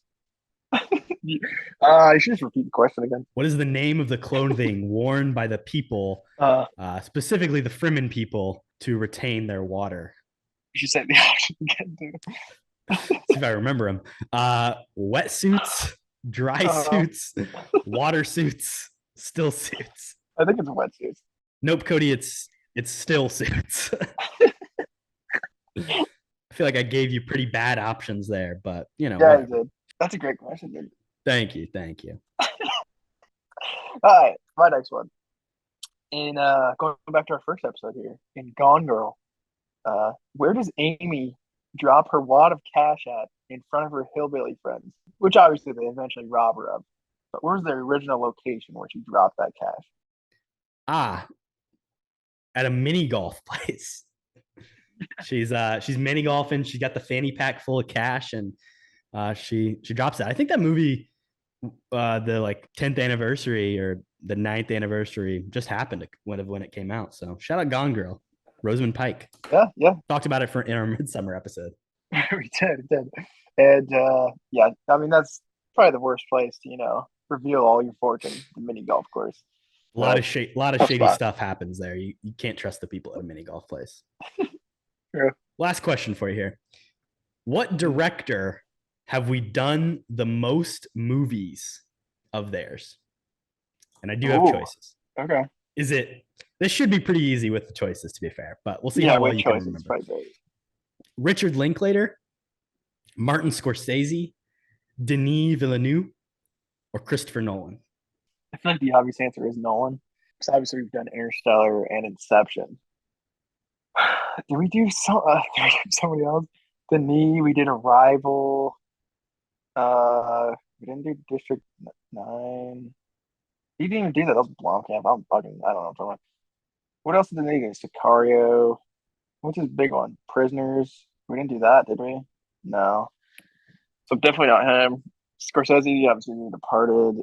And we did Goodfellas. So that's 2. So that's big. Did we do another Nolan? We probably did. She makes a lot of movies. Who was the first one you said? Who's the first option? Richard Linklater. Oh, Linklater. Yeah, we did Dazed and Confused, obviously. We didn't do Boyhood. That would have been probably the other one we do. Well, shit. What other Nolan or Scorsese movie did we do? I don't think we did any other Scorsese movie. No. So it must be Nolan. I'm just forgetting one. I'll go Nolan. It is Christopher Nolan. You're thinking you cannot remember The Prestige, Kody. Oh, shit. The fucking greatest, his best movie. So, yeah. The other 3, we have done 2 movies. So Linklater, we did School of Rock and Dazed and Confused. School of Rock, shit. Scorsese, obviously, like you said, The Departed and Goodfellas. And then Denis, we just Dune, Kody. Oh, yeah, Dune's forgettable. I always forget he even made that movie. But not the best logic there. I had a lot of holes, but did pull it out, though, so proud of you. I'll tell you. All right, my last question in this category is we're going over to T2 Judgment Day. How does the T1000 kill John Connor's adopted parents near the beginning of the movie? You can be kind of broad here, not looking for anything too crazy, just looking for cause of death. I mean, I would just say gunshot, gun violence. Gun violence. Is that your final answer? Yeah, that's what I'm gonna go with. I don't know if that's right. They were actually stabbed in the face. Oh, Liquid metal. so I mean, you're kind of on the right track, but I don't believe any guns were used. I believe the shot is he has his finger out, and it's just like connected through his mom's or his adopted mom's face or whatever. So gruesome stuff there. Yeah, I should. I mean, obviously, I don't think you would ask the question if it was just they got a shot. So I should have come up with something better, but that's all I had. I guess no, that's fair. I just really love that movie, and I don't know why, but that shot's pretty sick. Yeah. All right. So you actually beat me that round. So congratulations Yeah, I gained a point. for finally Was it closing some ground. Oh no, is it 15 to 10 and a half there is you the go. score. I'm only down 5 points here. I can make a little run. Never say never. Yep. And we got 2 questions from Mina here. So gain before the final category. All right. So Aiden Cotter submitted another question. What Star Wars movie was shot entirely in studio? And there are options if you want them. I said before go the options. Yeah. Oh, okay. Make it more interesting. So there's only one? Yeah, that's surprising. That's the thing that's most surprising to me. Yeah, I mean, I'll just think out loud here and say it's not any of the original 3. I don't think. I wouldn't say it's any of the new ones either. Maybe Rogue One, but I don't think so. I have a clear guess. If they were to make another Star Wars movie, I wouldn't be surprised if they did this, use the volume or something. But I agree. I don't think any of the new trilogy. I'm trying to think. I mean, it can't be like Attack of the Clones. There's 2. Well, I might go Attack of the Clones. Number 2. That was my initial thought, but I mean, they're in like that field. There's also that place like I'm thinking the Coliseum too, but I feel like that was all done on a soundstage. So that definitely was. I think the scene where they're talking about like sand on that balcony. Oh yeah, that's you can go and visit. You can visit that place. So I'm gonna say the third one. I'm gonna say Revenge of the Sith. I mean, it's obviously not the second one, but it's not. I don't think it's Revenge of the Sith either. It's probably I'm not changing my answer. I'm sticking with Attack of the Clones. I think it's either Phantom Menace or Solo would be my guess. But what's the answer? No, what set do they have in Revenge of the Sith? Mustafar? I don't know. The fucking lava planet. I guess to be fair, like Phantom Menace, probably all the Tatooine stuff is done. Like it's not either of those. What are the options, Mina? New Hope, Return of the Jedi, Revenge of the Sith, or Phantom Menace. So number 2 is not even an option. Well, and the answer was Revenge of the Sith. Okay, good job, Kody. I would have never guessed that. So you're gaining. Well, there's no real sets because the beginning is they're in a fucking space battle, and then they kind of just go to a bunch of bullshit planets. So I don't know. Yeah, that's a good point. And the place in the second one is in Spain that you can go visit. Nice. Yeah, should have thought about that. I want to go there. Yeah, that place is beautiful. Shout out Aiden. All right. Ready for the movies? Will something beat Carrie is now the question. Pretty high. All right. We're going for big classic of Johnny Depp here. So Nightmare on Elm Street. Ooh. Is it higher or lower than 93%, which is what Carrie has? I feel like that's really high. Yeah, this is one I feel like is probably like super high. Everybody loves this movie. Tim Burton.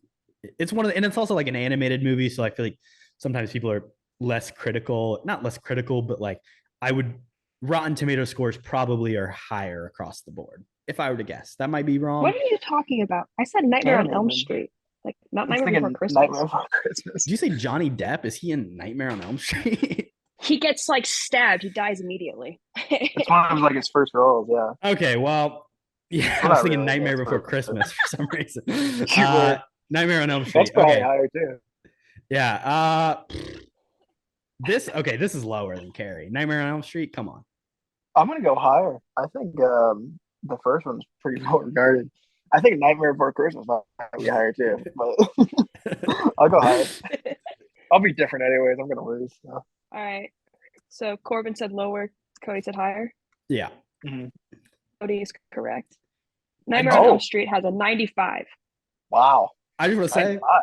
Nightmare Before Christmas, also a 95. So So you're right. You're thinking right. I was right. I just got screwed up. But no point for me. Kody, you're coming back, man. Those are 2 big points there. Two Making it a little huge interesting points. here. Scores 12 and a half to 15 at this point. So 7 questions left. Anybody's game. I think this last category here too. I have some very difficult ones, so I might stump you a little bit. I'm curious to see where you went with this. I'll let you take it away with the first question. Let me start. All right. Well, I mean, there's no real thought into where these came from, really. It's kind of just like a bunch of random shit, which fits the category. Anywho, first question. This is more just because we were talking about Breaking Bad earlier. What is the name of the episode of Breaking Bad in which Hank gets shot and Walt loses everything? Famous episode. And the hint is the title of the episode, it's the same name as the villain in Zack Snyder's Watchmen. The villain of Watchmen. Huh. Who is the villain of Watchmen? Well, he's isn't kind of like Society? a surprise villain. Isn't Society kind of the villain? Well, I'm gonna go Dr. Manhattan as as my answer, Kody. The correct answer is Ozymandias. Oh yeah. Pretty shit in that movie, but it's a great title. I should know that because the best episode of Breaking Bad. Because people talk about that episode. I was the only episode I could think of is the Ryan Johnson directed The Fly episode that is very divisive. He might have also, of course, Ryan Johnson directed that. What a joke! I think he also might have directed Ozymandias though too. To be honest. Oh really? Yeah, he did. Yeah, he did. Yeah, so he directed both episodes. Ryan Johnson directed that? Yeah. Well, I guess he's a good director. I keep going back and forth on him. I can't make up my mind. Yeah. That's a hell of an episode, though. Rip Hank. Deserves better. My first question for you is Survivor based. So. Oh, nice. What is the name of the Swedish TV show Survivor is based on? And I do have options if you need them. I have no idea. So yeah. Wow. Fake fan. Okay. Is it Lone Survivor, Expedition Robinson, Castaways, or Endurance? Expedition Robinson? Is that what you said? What is that? How did you make up Expedition Robinson? Like Robinson Crusoe, famous from the book. I know. Robinson Crusoe. Yeah, I'm just gonna say that one because I don't think you made it up. Yeah, Expedition Robinson. That's a good guess because it is correct. It is Expedition Robinson. Wow. Endurance is the name of the Australian teenage show that is similar to Survivor that the famed Jonathan Young from season 42 participated on before he was on Survivor. So there's a little fun fact for you, Kody. Oh, really? I didn't know that either. So that's kind of cool. But was Jonathan a fan favorite too? I didn't know about that. Well, he was at first, I would say, and then he kind of got stuck. Yeah. All right. Good question. I do have a Survivor question later on. So very excited to get to that. But before that, second question in this category. What are the 3 words? Looking for 3 words that Hugh Jackman says in the movie X-Men First Class. There's only one scene, and he only has one line. Well, I know he says fuck because that's like I think he says fuck off, but then there's 3 words, so I don't know. Yeah. What would he say? Or does he say like not interested? Like I think it's fuck off. I'm not gonna get the 3rd word, so that's tough. Yeah, nothing. I mean, you're on the right track. What's another way to, tell somebody to fuck off? 3 words. Go fuck yourself. Go fuck yourself. Go fuck yourself. Okay. Well, that's tough. I feel like we should give you a half point for that one. I think I'll take a 1/3 of a point. I got 1 word. Yeah, fair enough. Well, you got you and yourself too. So you kind of got like 1 and 1 and a half. I'll take 3/6 of a point. That's just half. What is that? Yeah. I'll take a third. Kody, in the show, It's Always Sunny in Philadelphia, there's the famous cocktail drink referred to as fight milk. What are the 3 ingredients in fight milk? It's such a stupid question. Shit. I mean, I believe. Or if you can give me the slogan of fight milk, I'll also give you. Really? Yeah. Fuck, dude. I think maybe. Well, I thought milk was in it, but maybe it's not. I think it's milk. I think it's vodka. Oh, I remember it too. It's some sort of fucking. It's some sort of like bird egg or something. It's like it's like pigeon egg. Let me get a pigeon now. Shit, you know the birds are there. I'm just gonna go with that. I'm gonna give it to you. You got it's eggs, vodka, and milk. It is specifically crow egg, which I'm not sure is something you should be eating. And the slogan is the first alcoholic dairy-based protein drink for bodyguards by bodyguards. Fight milk. Yeah. Yeah, I knew it was some sort of bird. Crow, pigeon, same difference. Close enough. Probably my second favorite. I'm going to say third favorite Always Sunny bit behind the classic kitten mittens. I think that's number 1. I love kitten mittens. That is hilarious. And then just the whole Nightman, Dayman, like everything about that is probably my favorite thing. Yeah, that's probably my favorite thing. The song itself is good enough for the entire show. But yeah, that's a good episode. That's a great callback from me there. My third question, going to another one of my favorite TV shows, In the Office. This is some deep cut Office trivia, so I don't know if you're gonna get this. But in the episode where Jim and Dwight have a violent snowball fight, obviously remember that. Dwight, he uses that fake present, and he has the pet names of Jim and Pam on there to trick Jim into opening it. I just want you to give me one of those pet names. Give me Jim or Pam's pet names. Receptionist and sales guy. I don't know. I don't fucking know. What are their pet names? Hint: it's food. They're both food. Oh, it's. I mean, well, wait. What? I was gonna say tuna, but that's what Andy calls him because he eats the tuna fish thing. I don't think Pam calls him tuna. A food that is pertaining to either character of Jim Halpert or Pam Beasley. Yeah, I'm gonna go cinnamon roll. That's a good guess. It was pickles and Swiss cheese. Those are their pet names. So do you know what that's a reference to? No, I think that's just their pet names. Okay, fair enough. Yeah, never would have. Mina, did you know that one? Yep, she knew. She's the Office. She knows Office.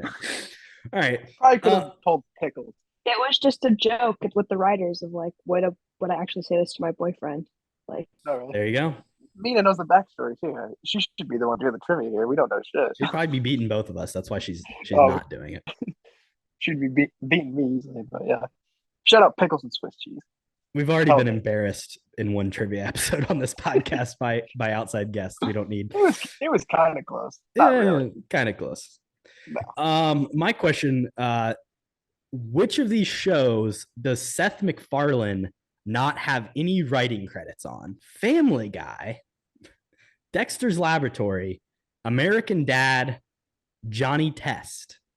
Well, I assume he has writing credits on Family Guy and American Dad. I could be wrong. Definitely Family Guy.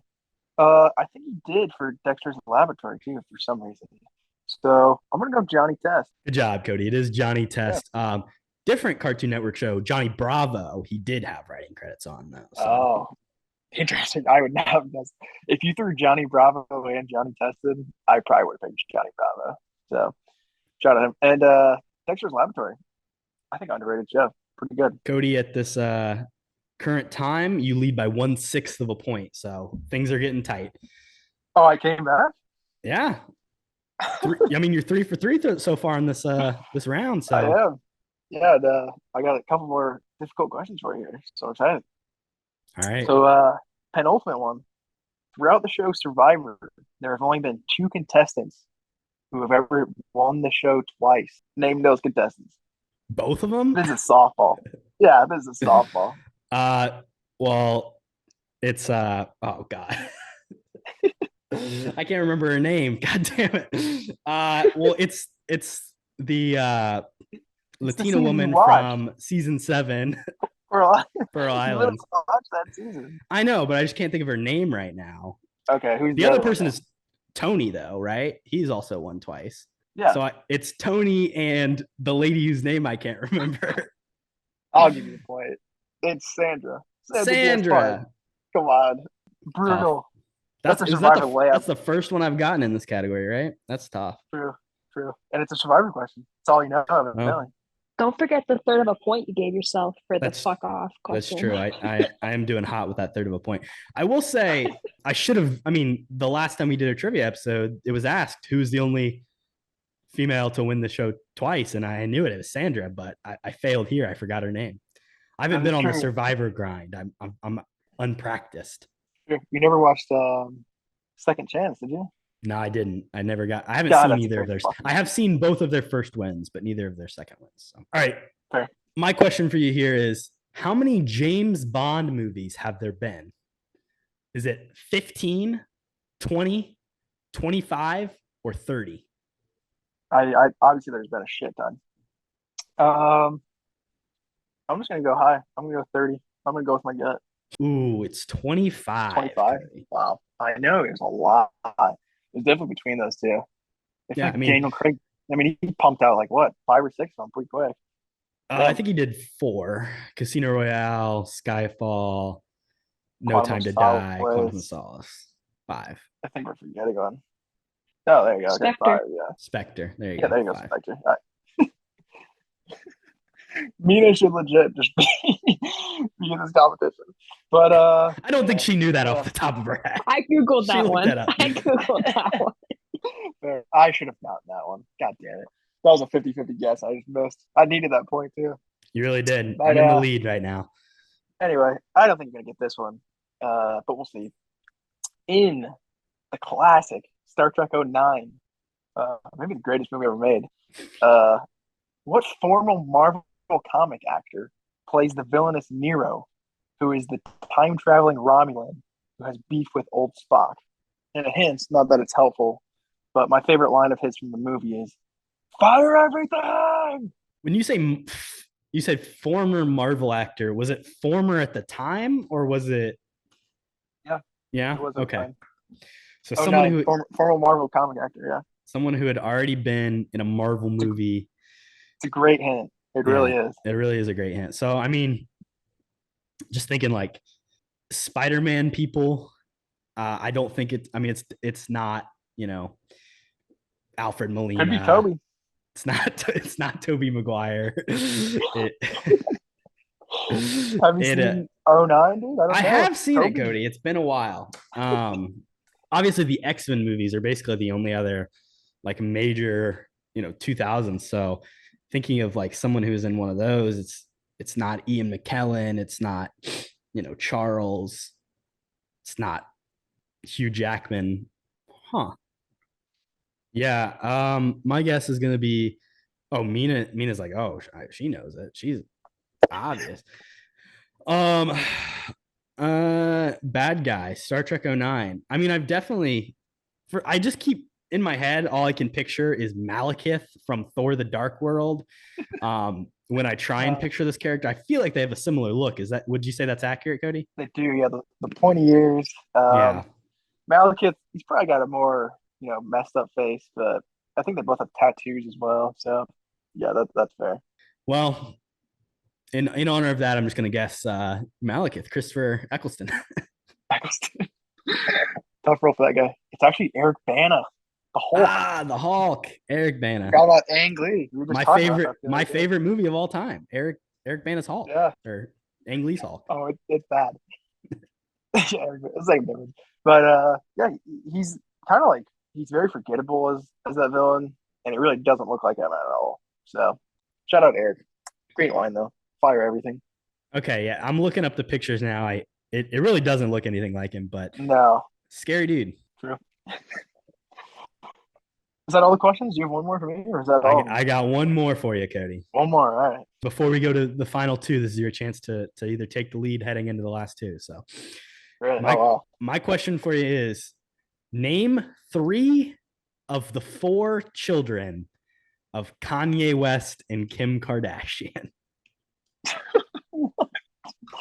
What is this bullshit? We got Northwest. I know that one. It's got a stupid fucking name. The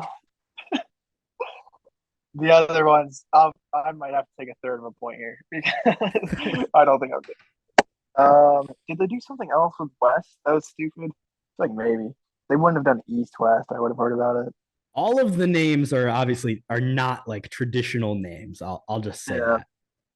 Like River, is that one? River West? That sounds right. I'll go River. I think you're thinking of River Phoenix. North.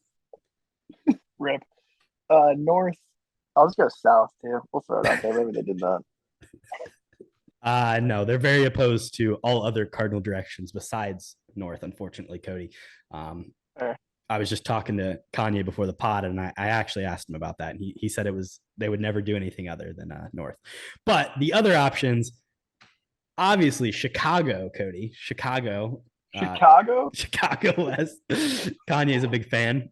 Hometown kid. Saint, and then the most recent child, Psalms. He's really gone into his religious stage here, but yeah, Chicago. I don't know how, but I've never heard that before. So shout out Chicago West. I'm sure Agro person, but yeah, those are tough. Those are not normal names, Kanye. So you're saying you want a third of a point here? I'll take a third of a point. Okay.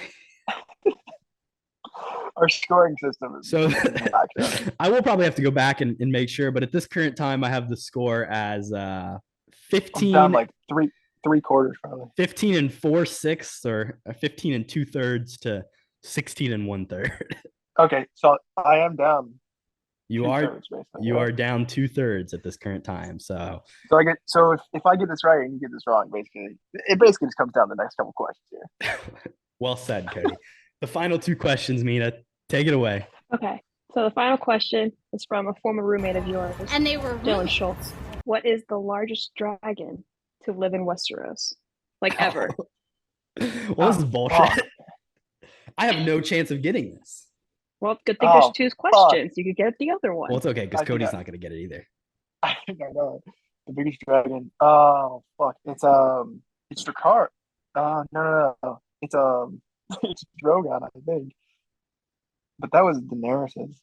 Is there one in this new one? Think ever. Yeah. It's a House of the Dragon one, I'm guessing, right? Yeah, probably. Oh, it's I know what it is. Yeah, go ahead, say it, Kody. What is it? It's a Vagar, something like that. That's what I was thinking too. Vagar, yeah. Yeah, Vagar. No, I have no idea. So if it's Vagar, then you pull ahead here. Okay. So I have some questions on this. Uh-oh. So when I did the Google check, Vagar was mentioned.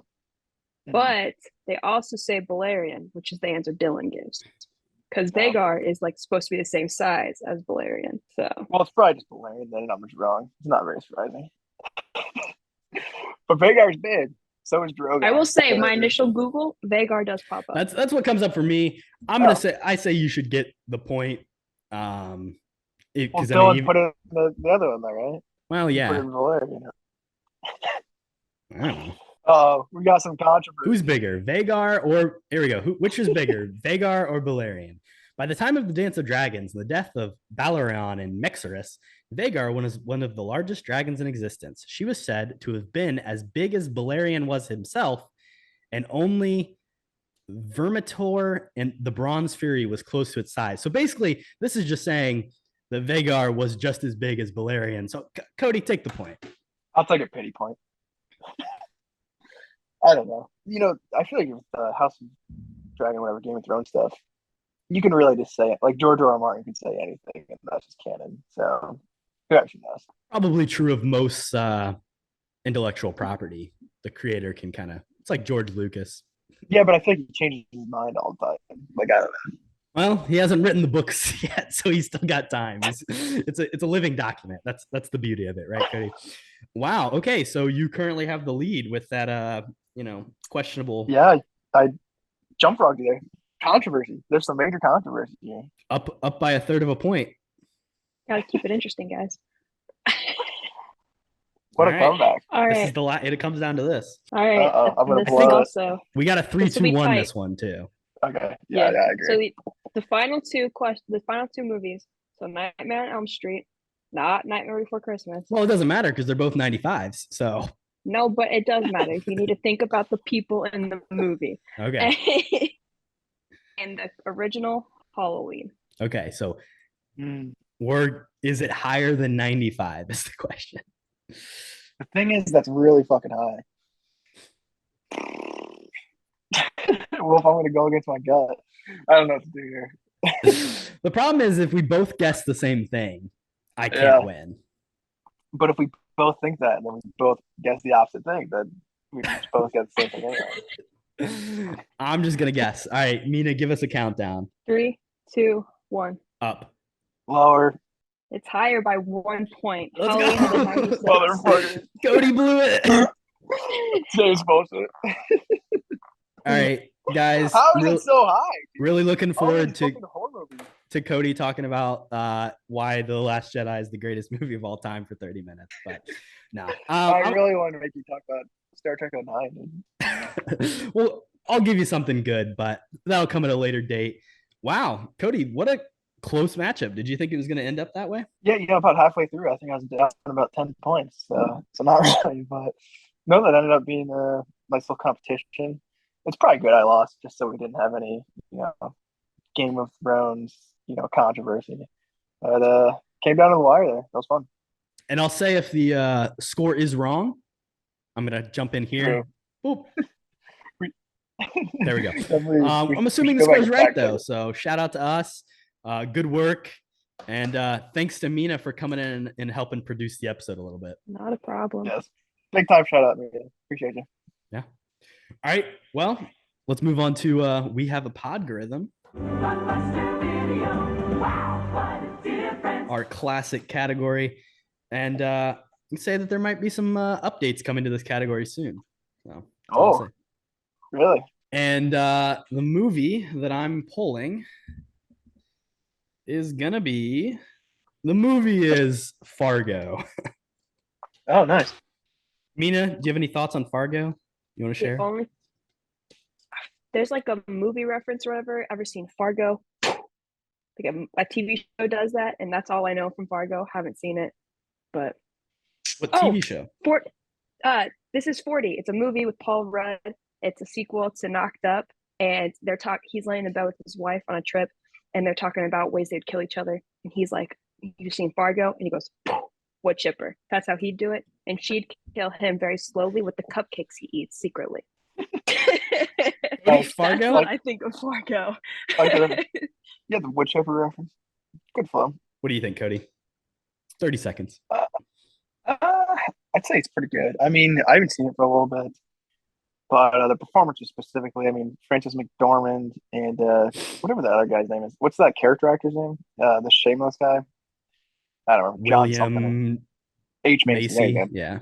I was thinking John C. Reilly, but no, it's an H. I think he's very good as well. He's kind of like this car salesman who's caught up in everything and then eventually does get caught. So, fun little flick. Coen brothers, obviously, very, very good writers.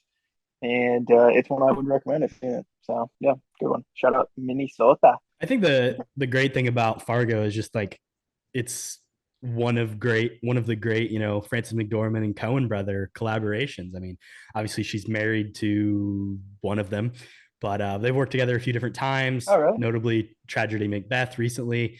But obviously Frances McDormand, fantastic actress. Also Fargo, a TV show, which I've never watched it, but heard great things. And it kind of does that same thing that, what's the show? What's the fucking show that has Matthew McConaughey in it for a season? Oh, True Detective, yeah. Kind of like True Detective, where they do like a different setting every season. I guess similar to American Horror Story as well. I think Chris Rock's in one of the seasons. Chris Rock, and then notably coming to season 5, We've got Joe Keery is going to be joining Oh, the nice. cast or not season, I mean season 6. Season 5 featured John Hamm and Jennifer Jason Leigh. Season 4, Chris Rock, Jason Schwartzman. Season 3, Ewan McGregor, Mary Elizabeth Winstead. Season 1, Kirsten Dunst, Jesse Plemons, Kieran Culkin. Wow. A lot of great Oh, wow. actors been around. I like that So cast. Billy Bob Thornton in the first one, and Colin Hanks, Martin Nice. Freeman. That's a pretty cast. Yeah, so I've wanted to check out Fargo, and I'm pretty sure you can watch all the episodes on Hulu. So there you go. All right, and now we'll move on to our weekly recommendations. I drink your milkshake. I drink it up. I've watched some stuff. I'll start off with She-Hulk, because that's really bad for some reason. But basically, the plot to this week's episode was kind of like therapy based. But then, it's kind of revealed at the end that this guy that she slept with, evidently he just did it to get her DNA. So that's an interesting plot point. Not too sure if I like that, but yeah, bad joke. Anyway, also Mina and I haven't watched it yet, but you're not really spoiling anything. No spoiler alert, I guess. But it's a weird episode. I wouldn't recommend it. Anyways, been checking out season 1 of Mando still. I'm running out of TV to watch. I'm almost caught up on everything. That's been okay. I just watched the what's her name? Howard, Ron Howard daughter. What's her name? Bryce Dallas Howard. Yeah. I watched her episode from season 1. I wasn't the biggest fan, if I'm being honest, but whatever. And then I also checked out the Grand Budapest Hotel. Have you seen that movie, Corbin? I have. I watched it on a plane. Oh, really? I watched it on HBO Max. I liked it a lot. Ray Fiennes, Tony Revolori, just great stuff. And Wes Anderson. I think I do like that movie probably more than Fantastic Mr. Fox, which is kind of weird. But shout out, get your hands off my lobby boy. It's my favorite line. But other than that, the big thing that I have been binging and I have been talking about on this show as well, Succession. I got through the 3rd season. And evidently there's only 3 seasons. I thought there was 4. But I watched pretty much the entire 3rd season the past couple of days.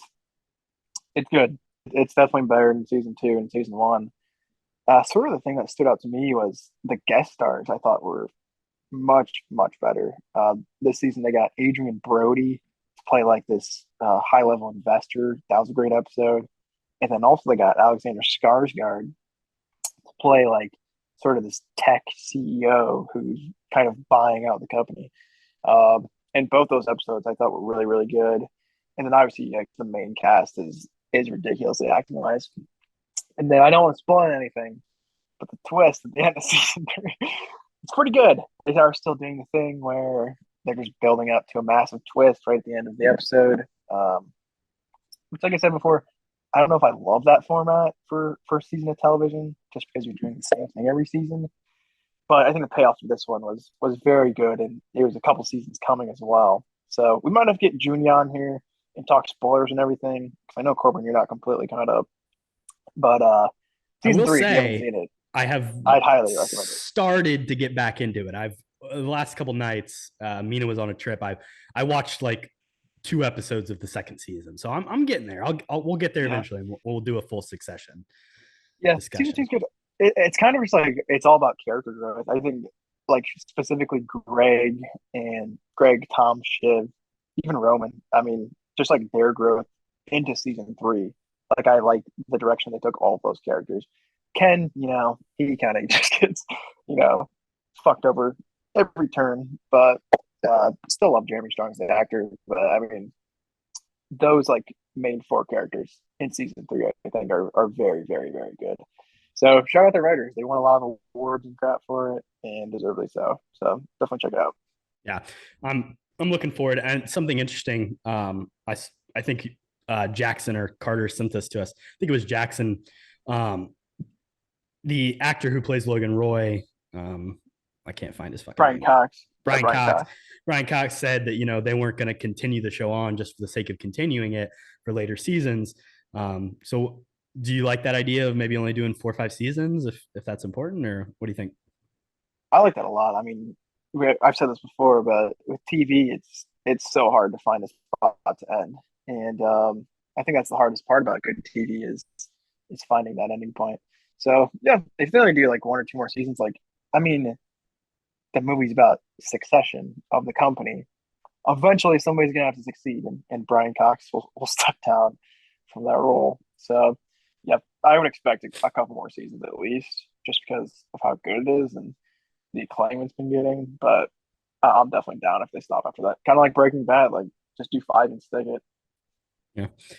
I got a couple recs movie wise because I had a big movie weekend. But the first thing I want to recommend, kind of TV. We got playoff baseball coming up, and I guess this is kind of a plug for my own like monetary gain, because if people watch baseball, then in somewhat I get to keep my job. So I'm gonna say definitely check out some playoff baseball. Also, Aaron Judge just hit his 60-second home run, so that's pretty cool. While we were recording this, we missed it. Did he?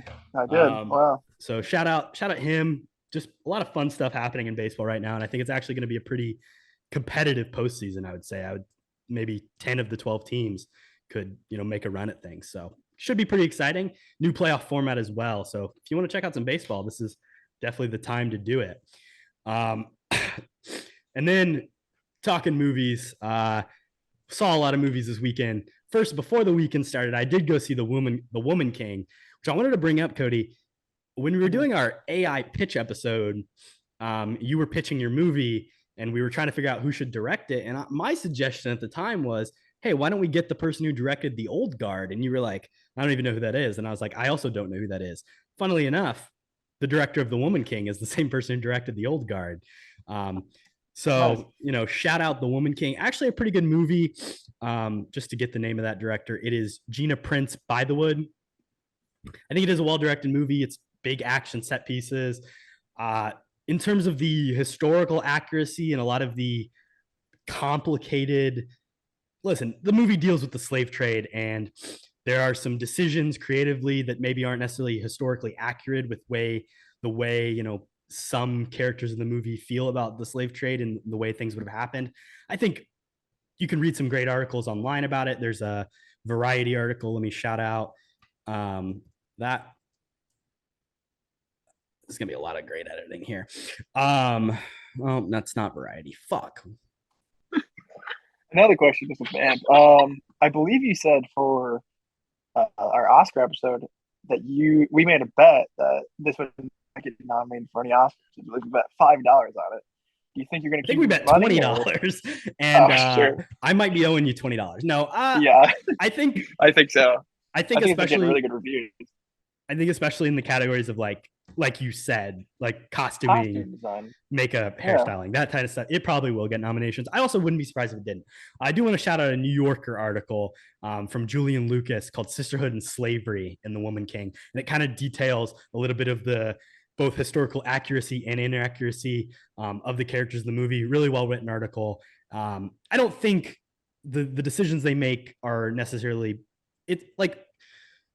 movies based on true events change shit all the time. Like we've talked about it in our last couple episodes about how much is different from the real life, specifically like War Dogs.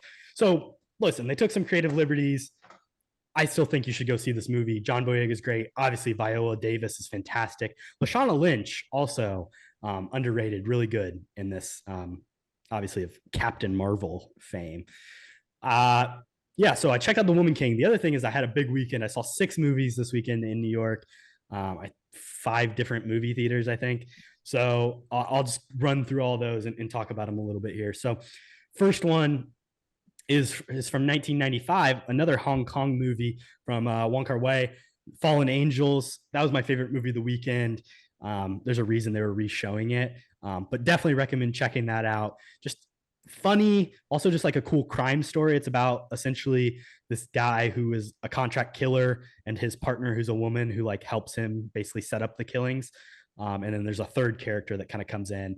But probably my favorite thing is it's set like the way the city is shot is super interesting. It's mostly, I would say the entire movie takes place at night. And there's just some really cool cinematography of like the neon lights in the city and kind of people moving like that grungy city nightlife. And then also like notably on the poster, there's them riding on the back of a bike. Is also like there's some cool shots of the motorcycle. Next movie I saw after that is a new release, the North American premiere of Master Gardener from Paul Schrader. And I also got to go to a Q&A with Paul Schrader, Sigourney Weaver, and Joel Edgerton. This is an interesting movie. Just give kind of plot. Basically, it's about a gardener, a master gardener, you might even say, with a troubled past. I'll say that. And the movie's okay. It's the last 3 films that Paul Schrader's done: First Reformed, The Card Counter, and The Master Gardener. Basically, he kind of described as like, hey, here are 3 movies about a particular profession and kind of maybe evil people working in those professions, or at least people with troubled pasts, to say the least. So First Reform, he says, is like the preacher. The Card Counter is like a poker player who's done war crimes. This is a gardener who has done, some awful things in his past. But decent movie. Apparently, inside scoop, the next Paul Schrader movie is going to be about a trauma nurse in Puerto Rico. So straight from his mouth, there's the inside scoop. That's kind of cool. It's kind of cool. I like the concept of doing like anthology type series like that. Just like super character pieces. And he's even talking. He talked. The Taxi Driver is also kind of a similar thing too. It's the idea of what's a profession that people think of. Taxi driver. Let's put a spin on that. So he's definitely done it before. It's kind of like stop doing it now. Like once you're doing it 5 times, but I don't know. Yeah, I think particularly with this movie is like there's not a lot of redeeming. There's not enough to redeem the character from this past that they've set up, I would say. Then I went and saw Smile, which is the new horror movie. Wouldn't recommend it. You're probably not too surprised by that one. Big surprise, yeah. Good marketing campaign. It's really pretty derivative of a lot of other horror movies. To me, I point to The Ring because it's like the one that's the closest that I've seen. It's very similar in story beats from like start to finish to what happens in The Ring, if you've ever seen it. But instead of you watch a video and you get a phone call, you just basically see someone kill themselves in front of you, and now you're cursed. Is the inverse. Some decent jump scares. The guy behind me was hiding behind his popcorn bucket the entire time like this. So, some people were scared. After that, I went and saw Vesper, which is probably a movie you'd never heard about. I hadn't heard about it. I think it was made in Lithuania, or at least features a lot of like Lithuanian actors. But it's very similar to Annihilation. It's this like a lot of like interesting mutated plants and animals and like visuals. It's a sci-fi. It's a slow burn. It features like this female character at the center of it. The difference is that this is more set in like a post-apocalyptic future, but definitely had some really cool ideas. Capitalism, environmentalism, and a cool like father-daughter story at the center of it as well. I really enjoyed it and was made for like 5 million euros or 5 million pounds, and it looks incredible for such a low amount of money. So definitely one I would recommend checking out if you have a chance, because it's like barely in any theaters. Maybe it'll get a bit of a wider release. Moving on, I also saw a movie called Stars at Noon, which is the new film from Claire Denis, famed French filmmaker. She's recently made a lot of movies with Robert Pattinson, like High Life. Robert Pattinson was supposed to be in this movie and then dropped out. I will say, based on watching it, I kind of maybe understand why he left. They say it's scheduling conflicts, but this movie's not good. It does feature Margaret Qualley at the center of it. She plays the main Manson girl in Once Upon a Time in Hollywood, if you remember. And she is very good. But this is essentially like an erotic romance set with the backdrop of like Central American political conflict.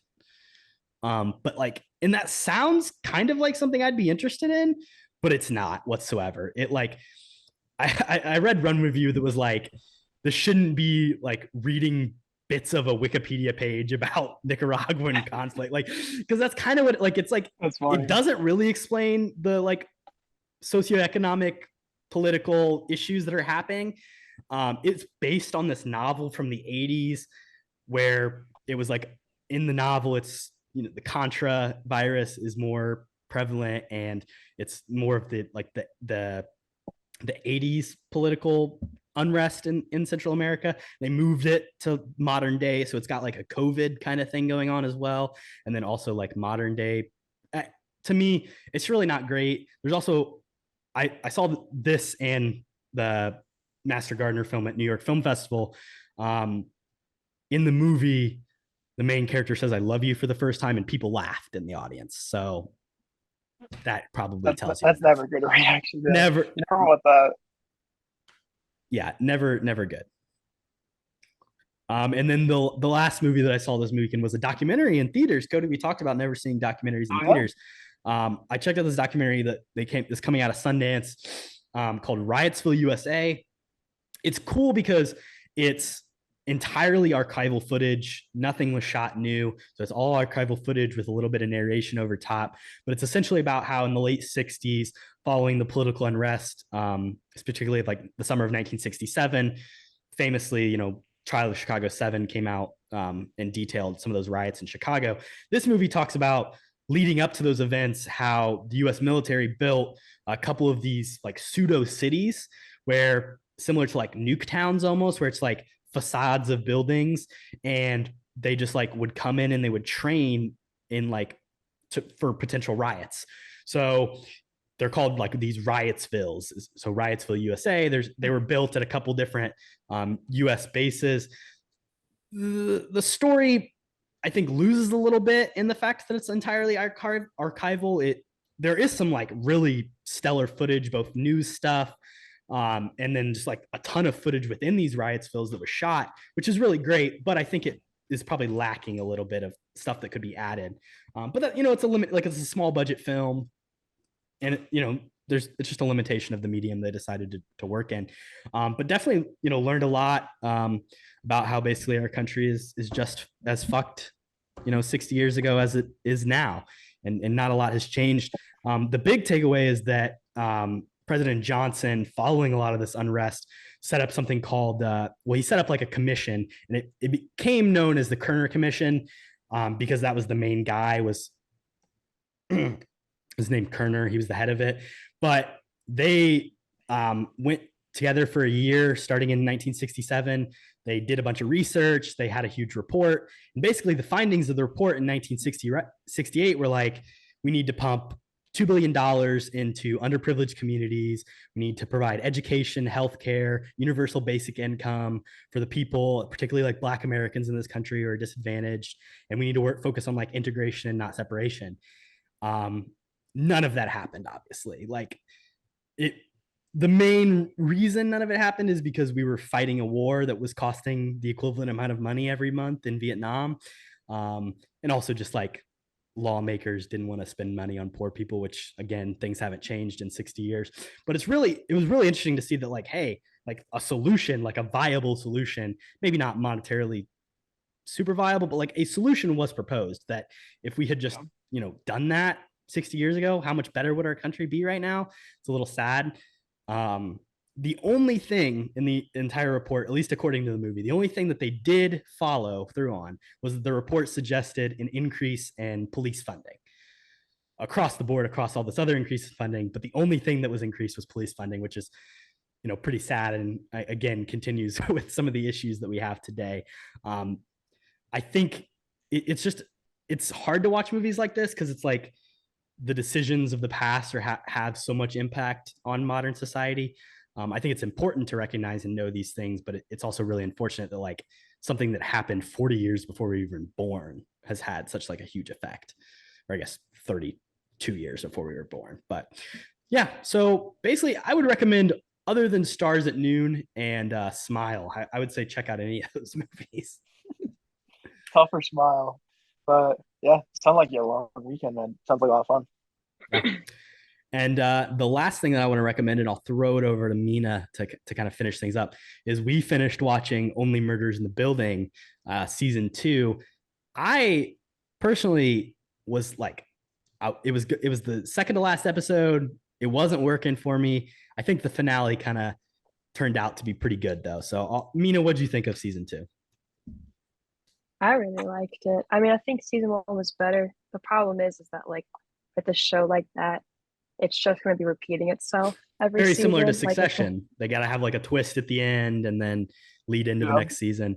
That's like the issue with whodunits. Like that they're all the same, but they're enjoyable if you have the right actors. And I think that trio is just so amazing together in a strange way. Like you wouldn't have paired that grouping, I don't think, any other time, but it just works for the show. So I really like Only Murders.